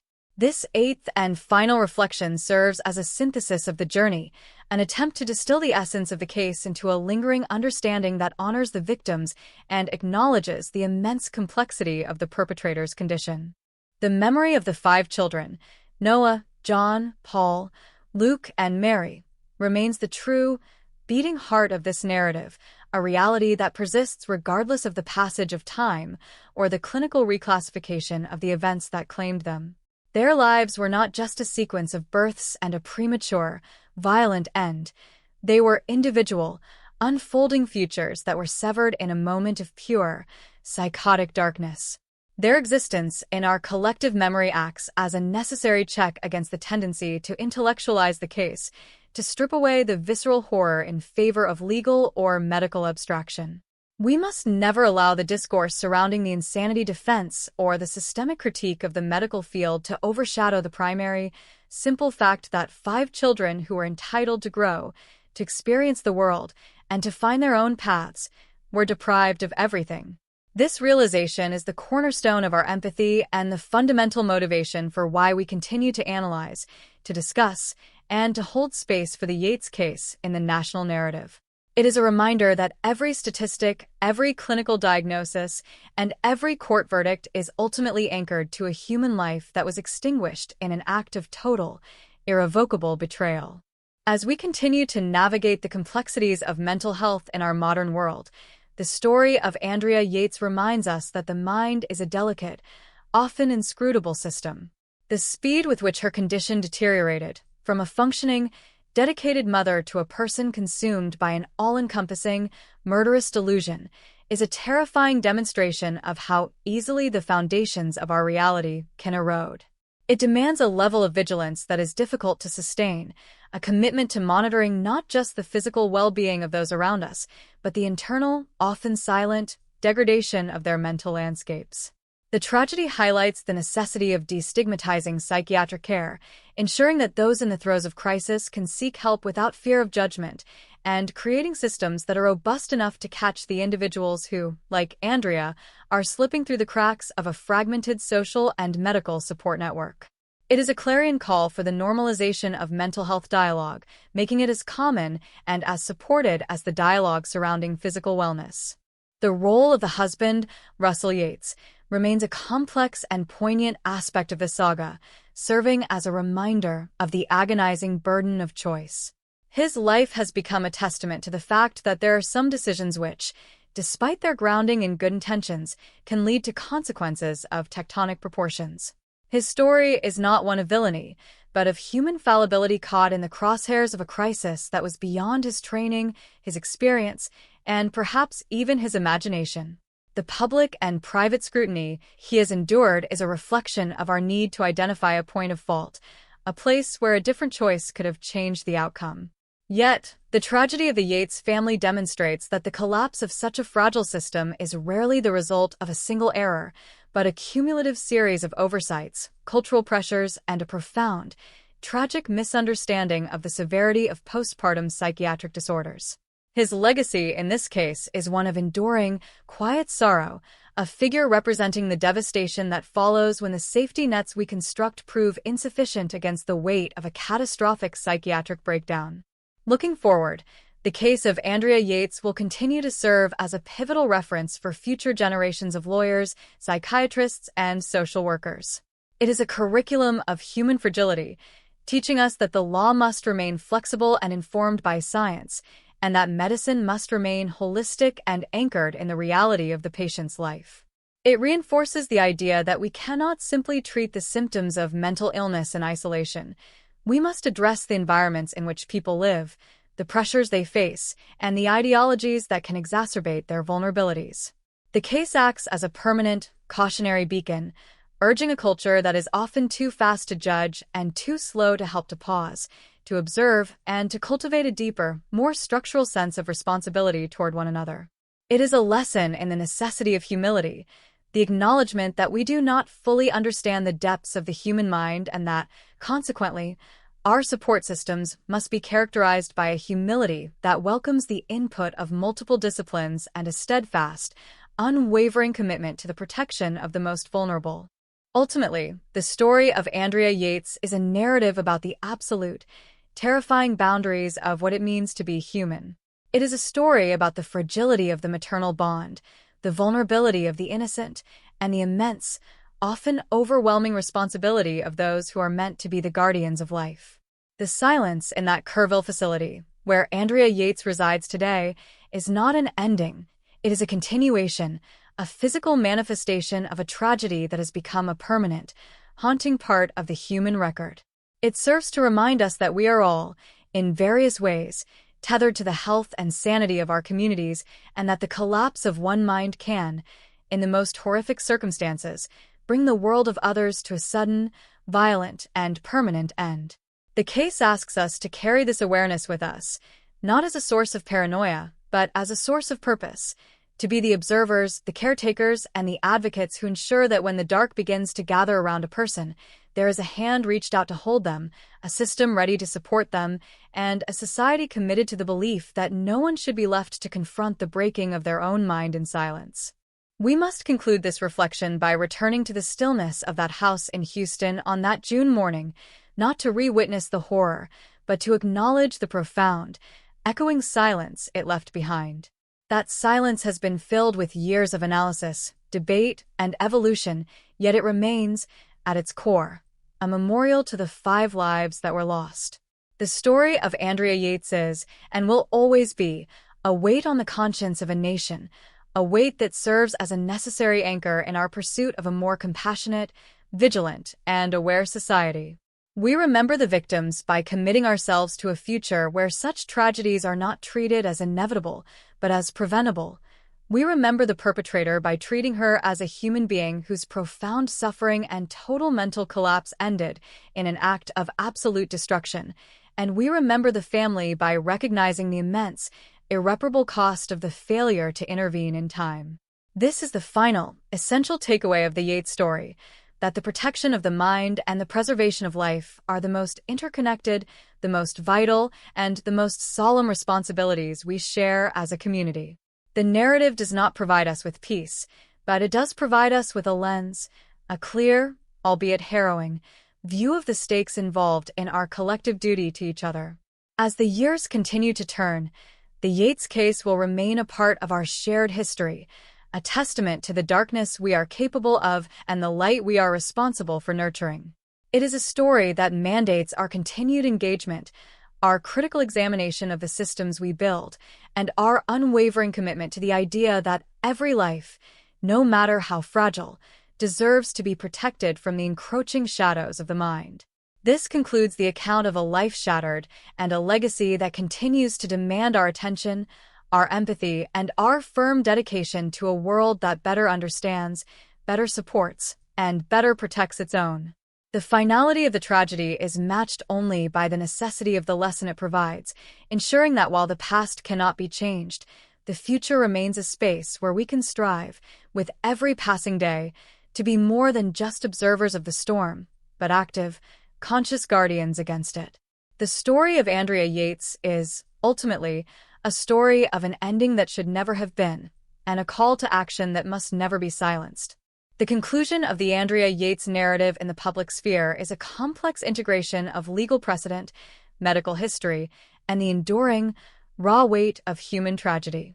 While we have meticulously charted the path from the initial, suffocating silence of that Houston home to the clinical, state-mandated reality of her current confinement, the true resolution of this story is not found in a final page, but in the permanent transformation of our collective understanding.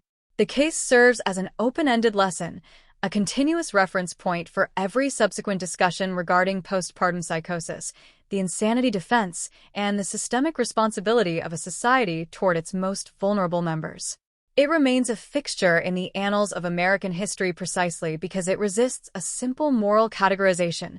It demands that we hold 2 contradictory realities simultaneously: the undeniable, absolute horror of the crime and the clinical, heartbreaking reality of a mind that had been entirely consumed by a disease-induced delusion.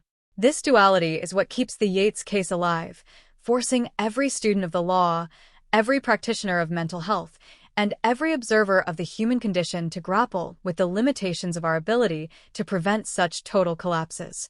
The long-term impact on the legal system, particularly regarding the insanity defense, cannot be overstated.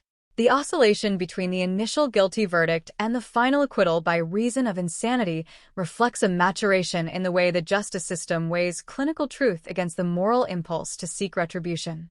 The legal community has been forced to refine its definition of sanity, moving away from a binary, overly simplified view and toward a more nuanced, evidence-based appreciation for the biological and chemical drivers of cognitive behavior. The Yates trial acted as a catalyst for this shift, proving that without the incorporation of psychiatric expertise, the law risks becoming an instrument of injustice, punishing individuals whose actions were not the product of free will, but the symptom of a malfunctioning brain. This legal evolution, though born from the ashes of 5 lives, represents a crucial step forward in ensuring that justice remains responsive to the reality of the human condition, even when that reality is at its most grotesque and tragic. The precedent set by the second trial continues to inform how cases involving severe maternal mental health crises are handled, ensuring that the focus remains on the medical necessity of treatment rather than the solely punitive application of the law. The medical community's response to the tragedy has been equally transformative. The professional discourse surrounding postpartum psychosis, once a marginalized and poorly understood niche of clinical psychiatry, has been brought into the mainstream with an urgency that the Yates case catalyzed. Modern screening tools are more granular, recognizing that the transition into motherhood is not a uniform experience, but a high-risk period that requires distinct, proactive attention. The emphasis has shifted toward the early identification of symptoms, the sleep deprivation, the intrusive thoughts, the auditory hallucinations, that Andrea Yates was forced to navigate with inadequate support and catastrophic ignorance. The tragedy now serves as a foundational case in training programs across the country, a reminder that the failure to treat a pregnant or postpartum woman's mental health is not just a medical error, but a risk to life that can spiral out of control with terrifying velocity. This systemic change, while quiet and largely unseen by the general public, is the most direct, tangible legacy of the Yates family, ensuring that future mothers have access to the intervention and supervision that could have changed the trajectory of that Tuesday morning. Sociologically, the case continues to challenge our reliance on the insular, autonomous family unit as the sole guarantor of safety and stability. The Yates home, while appearing typical from the outside, was a contained environment where extremist, exclusionary religious doctrine was allowed to flourish, effectively cutting Andrea off from the external, corrective influences of the medical and secular community. This isolation was a critical component of the disaster, allowing her delusions to solidify into a fatal, inescapable truth. As we reflect on this in the current year, we are reminded of the importance of maintaining strong, transparent connections between families and the broader community, particularly when it comes to the mental health of our loved ones. The case highlights the necessity of destigmatizing the act of seeking external, professional help and the importance of fostering social structures that are capable of identifying when a home has become a space of danger rather than a sanctuary. It is a powerful argument for the necessity of transparency and the dangers of allowing private ideologies to override the fundamental, life-saving principles of modern healthcare. We must also revisit the memory of the children with a renewed, solemn focus on the right to life and the responsibility of the state and the community to uphold that right. Noah, John, Paul, Luke, and Mary are not just the subjects of a historical investigation, they are the conscience of the case. Every reform in mental health, every change in legal standard, and every societal shift toward more compassionate care is a tribute to them. Their loss has become the baseline against which we measure our progress in the protection of life. The fact that their lives were extinguished within the very environment where they should have been most secure, by the hand of the very person who gave them life, remains the most difficult aspect of the case to reconcile. It forces us to accept that there is no absolute safeguard, no perfect system, and no guarantee that we can prevent all harm. This is a humbling and uncomfortable realization, one that requires us to be perpetually vigilant, to be constantly learning, and to never assume that because a family appears stable, it is safe. As this account concludes, the silence that we return to time and again, the silence of the house, the silence of the hospital ward, and the silence of the memories we preserve, takes on a different quality. It is no longer just a silence of loss, but a silence of reflection. It is a space in our collective consciousness where we acknowledge the depth of the human capacity for suffering and the fragility of the structures we build to protect ourselves from it. The Andrea Yates case does not offer a sense of closure, for there can be no closure for such an act. Instead, it offers a sense of continuity, a requirement to carry the weight of this knowledge into the future. We carry it as a commitment to act, to notice, and to protect. We carry it as an awareness that the shadows in the human mind are deep, and that it is only through our shared, vigilant efforts that we can keep the light of life burning for those who are most vulnerable. The legacy of the family is not the crime, but the change they sparked, a shift toward a more informed, more compassionate, and more protective world. The finality of the tragedy is the most profound element of the story, serving as a permanent anchor in our understanding of what happens when the human mind is left to crumble in isolation. Yet, the persistent discourse around the Yates case is a sign that we have not turned our backs on the darkness. We have instead chosen to examine it, to understand it, and to use that understanding to build a more resilient safety net for the future. The account of Andrea Yates is a story that refuses to be forgotten, not because it is sensational, but because it is essential. It is essential for the preservation of our empathy, the integrity of our legal system, and the advancement of our medical science. It demands that we continue to engage, continue to debate, and continue to strive for a society where the signs of crisis are recognized before they become the final, catastrophic reality. In this way, the Yates children continue to influence the world, serving as the silent, guiding inspiration for every life that is saved by a better system and every mother who is supported through the storm of postpartum illness. Ultimately, the story of Andrea Yates is a testament to the human necessity of looking into the mirror, even when the reflection is terrifying. We look at the Yates tragedy to see ourselves, to see our own failures, our own vulnerabilities, and our own capacity for better, more sustained care. It is a story that spans the entirety of the human experience, from the highest aspirations of family life to the absolute, crushing depths of psychotic collapse. It leaves us with a profound, lingering responsibility to be the guardians of our own mental health and the supporters of our neighbors. The narrative concludes with an imperative: to live with the knowledge of what occurred, to honor the memory of those lost, and to commit ourselves to the tireless, ongoing work of ensuring that when we look into the future, we see a world that is less prone to the silence of tragedy and more resilient in its dedication to the sanctity of life. This has been the journey through the Yates case, a path paved with grief and illuminated by the slow, difficult process of learning, remembering, and reaching toward a more compassionate horizon.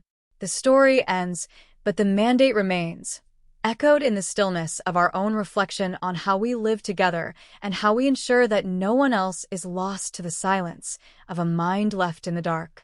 The story of Andrea Yates, as we have meticulously reconstructed it, has traversed the darkest corridors of the human experience, moving from the singular, catastrophic mourning in Houston to the broader, systemic implications that continue to resonate through our medical, legal, and social frameworks. As we arrive at this final reflection, we must synthesize the entirety of the journey, recognizing that the case is not merely a record of a crime, but a permanent, essential chapter in the history of human consciousness.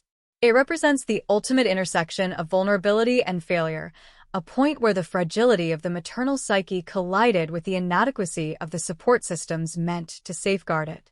The silence that once emanated from that suburban home has become a resonant, enduring call for a society that demands better, more comprehensive, and more compassionate responses to the extremes of human suffering.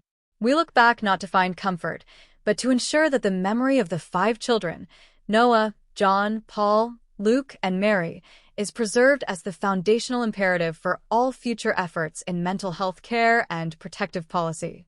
The evolution of our collective understanding of the Yates case reflects a significant maturation in how we perceive the relationship between clinical pathology and individual accountability.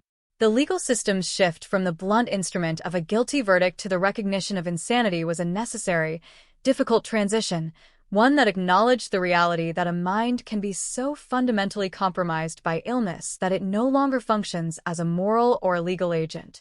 This distinction is vital, not because it diminishes the reality of the loss, but because it brings our systems of justice into alignment with the medical reality of the brain. The legal saga serves as a permanent, cautionary monument to the dangers of ignoring the clinical evidence in favor of moral convenience. It underscores the ongoing necessity for a legal framework that remains dynamic, informed by the latest in psychiatric research, and committed to the pursuit of justice that accounts for the complexity of the human mind. The Yates case remains the touchstone for this pursuit, ensuring that we never revert to a system that ignores the medical truth of the individual in crisis.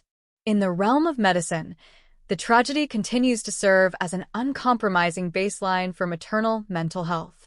The protocols that govern postpartum care in the current year are significantly more robust than those available during the late 90s and early 2000s, a change directly influenced by the public exposure of the Yates failures. We see a more intentional emphasis on the continuity of care, the importance of longitudinal tracking for mothers with a history of psychiatric distress, and the vital role of the family unit in recognizing the warning signs of relapse. The Yates case remains a haunting, mandatory lesson for every new generation of clinicians, emphasizing that postpartum psychosis is a medical emergency that demands the highest level of expertise and the most immediate, intensive intervention. This systemic progress, while unable to retroactively restore what was lost, represents the vital, active work of honoring the victims by building a world that is fundamentally safer for those navigating the same vulnerabilities. Sociologically, the tragedy has forced a critical examination of the isolating factors that contribute to mental collapse. The Yates home, while physically situated within a suburban neighborhood, existed in a state of social and psychological isolation, a condition that allowed extreme, distorting ideologies to take root without the corrective influence of a supportive community. This aspect of the case is perhaps the most relevant to our current, increasingly fragmented social landscape. It reminds us that the safety of the individual is inextricably linked to the strength, openness, and inclusivity of the broader community. The importance of fostering networks that can detect and intervene when a private space becomes a site of danger cannot be overstated. It calls for a culture that prioritizes transparency, destigmatizes the struggle of the individual, and understands that the silence of an isolated home can sometimes conceal the most desperate, urgent needs for intervention. We have learned that the health of the family is a public responsibility, one that requires us to be more observant, more active, and more involved in the welfare of our neighbors. The memory of the children themselves remains the final, absolute anchor for our reflection. They were the innocent agents of this tragedy, and their names must persist as the reason for our commitment to change. Noah, John, Paul, Luke, and Mary were individuals whose lives possessed an intrinsic, sacred value, and their loss is an indictment of every point where the system, the family, and the broader social structure failed to provide the security they deserved. In honoring their memory, we do not focus on the act of their deaths, but on the potential of their lives and the profound necessity of protecting that potential for all children.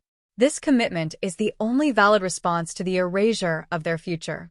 It is a commitment that requires us to be relentless in our advocacy, to be unwavering in our demand for better care, and to be vigilant in our attention to the needs of the vulnerable. Their legacy is the reform, the awareness, and the ongoing dialogue that continues to shape our world in the current year. As we conclude this extensive, deliberate exploration of the Yates case, we do so with a profound sense of the responsibility we hold toward the past and the future. We carry the memory of the Yates family not to cultivate a sense of hopelessness, but to fuel a sense of purpose. We recognize that the darkness revealed by this case is not a permanent state, but a boundary we are constantly working to push back. The silence in that Houston home, once absolute and terrifying, has been replaced by a chorus of voices, scientists, legal scholars, advocates, and families, all committed to the idea that such a tragedy must never happen again.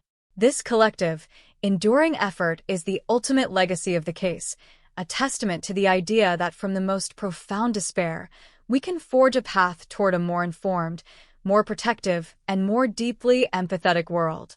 The passage of time has allowed the raw horror of the initial events to settle into a deep, structured understanding of the systemic and individual failings that enabled the catastrophe. This understanding is the shield we have built against a repeat of the past. We have learned, we have adjusted, and we continue to refine our systems with the knowledge that the cost of complacency is too high. The Andrea Yates story is a narrative that will remain an essential part of the human record, not because it is an anomaly, but because it is a definitive example of what can happen when the mind is left to navigate the storms of psychosis and isolation. It reminds us that we are all part of a shared, interconnected network of support, and that our vigilance is the primary barrier between stability and collapse. We carry the lesson forward, ensuring that the stillness we return to time and again is not an ending of our engagement, but a beginning of our continued, dedicated action. Finally, we acknowledge that the resolution of this story is not a point we reach, but a direction in which we travel. The mandate remains to keep looking, to keep listening, and to keep building a world that values the health of the mind as much as the health of the body. The story concludes here, but the work of honoring the lives lost through the prevention of future loss is an ongoing, vital process. We are the inheritors of this knowledge, the stewards of this memory, and the active participants in a future where the darkness of the mind is met with the light of understanding, support, and protection. This has been the journey through the Yates case, a path of deep, reflective inquiry, and we leave it with a clear, renewed determination to ensure that the silence is never again permitted to hold sway over a home in crisis. The legacy is secured, the lesson is etched into our collective consciousness, and the commitment to a safer, more aware future remains the central pillar of our resolve, ensuring that the lives of those we lost are remembered not through the lens of their destruction, but through the lens of the safer, more compassionate world we strive to build in their honor. This concludes the account, a journey into the dark that ultimately serves as a guide for the light we must provide for one another, today and in all the days to come. The finality of the Andrea Yates case, as we have explored through every facet of its tragic progression, culminates in an enduring mandate that transcends the boundaries of the specific events in Houston. This 11th and concluding perspective is not merely a summary, but a testament to the weight of our shared responsibility as members of a global community dedicated to the preservation of life and the understanding of the human condition. The narrative of the Yates family has moved beyond the status of a true crime subject. It has become an ethical touchstone, a permanent, haunting reminder of the fragility of the human psyche when confronted with the crushing weight of untreated, severe mental illness. As we look at this story in the context of the current year, we are compelled to recognize that the most significant legacy of the tragedy is not the darkness that consumed that suburban home, but the light of awareness, systemic change, and heightened vigilance that has been kindled in the years since. The silence that once marked the end of the Yates family's potential has been replaced by an active, vibrant, and necessary discourse on the sanctity of mental health, a discourse that ensures the victims are never truly lost to history but remain the guiding inspiration for a safer, more informed society. To understand the enduring nature of this case, we must acknowledge the fundamental shift in our collective response to the intersection of motherhood and severe psychopathology.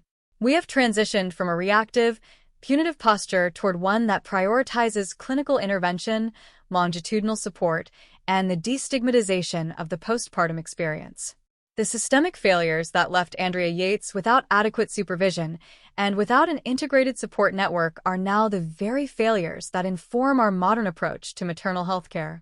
Clinics, hospitals, and legislative bodies have undergone a profound evolution, recognizing that the health of a mother is inextricably linked to the survival and flourishing of her children.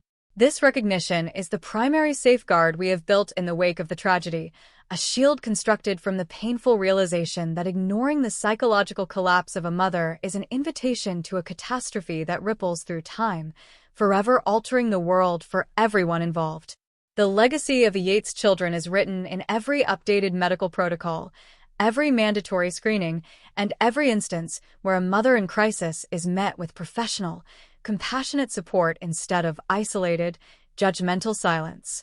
The legal system's journey through the landscape of the insanity defense, as exemplified by the Yates proceedings, serves as a permanent, essential lesson in the necessity of scientific and medical integration within our courts of law. The transition from a guilty verdict to an acquittal based on the reality of her diseased mind represents a hard-won victory for the integrity of justice. It was a recognition that true justice requires us to see the perpetrator not as a static, villainous entity, but as a complex human being whose capacity for agency was eroded by the absolute, biological reality of their psychiatric state. This precedent continues to guide our legal frameworks, ensuring that when the most severe mental health crises manifest as tragedy, our response is grounded in an informed, evidence-based understanding of the human brain rather than the primal, often misdirected, urge for retribution. The legacy of this legal evolution is a more nuanced, more humane system of justice, one that acknowledges that the preservation of life is served best when we approach the most desperate acts with the gravity and the scientific rigor they demand. In the broader context of our social structures, The Yates tragedy remains a cautionary, vital reminder of the dangers inherent in the isolation of the domestic sphere. As we navigate an increasingly digitized and interconnected world, the risk of social fragmentation and the creation of echo chambers that isolate individuals from mainstream, evidence-based support systems remains a critical, ongoing challenge.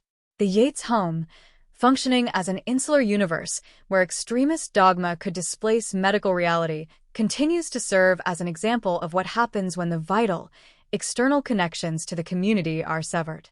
We are reminded that the responsibility for the well-being of our neighbors is not an abstract concept but an active, daily necessity. We must cultivate environments where individuals feel empowered to share their struggles, where families are integrated into supportive communities, and where the barriers between private distress and public intervention are permeable and compassionate.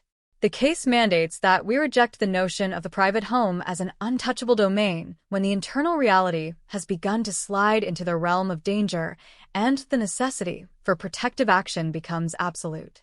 The memory of Noah, John, Paul, Luke, and Mary continues to hold a central, silent place in our reflection, ensuring that our intellectual and systemic analyses never lose their human focus.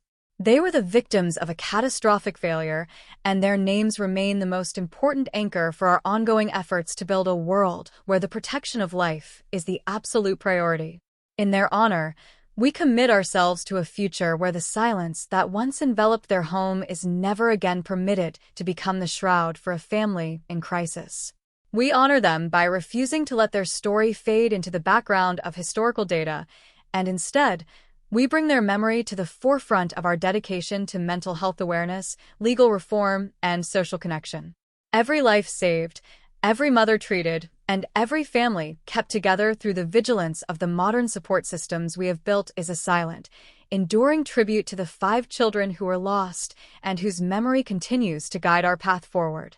As we conclude this profound, exhaustive, and deliberate account, we find ourselves with a sense of perspective that is forged through the painful acknowledgement of what has been lost. We have journeyed through the dark, and we have emerged with a clear, renewed understanding of the immense, precarious responsibility we hold toward one another. The Yates story is not an end, but a beginning, a foundation for the ongoing, tireless work of building a society that is better at listening, more adept at intervening, and fundamentally committed to the sanctity of life in all its forms. We acknowledge the profound, lingering impact of the tragedy on the nation, on the families, and on ourselves as observers of the human condition, and we carry this awareness forward as a mandate for the preservation of the future. The story of Andrea Yates remains a permanent part of the human experience, a narrative that asks us to look deeper, to care more deeply, and to act with greater foresight in the face of the most challenging and often invisible crises of the mind. The silence that once marked the end of the potential lives of the Yates children has been replaced by our shared, reflective engagement with the lessons they have left behind.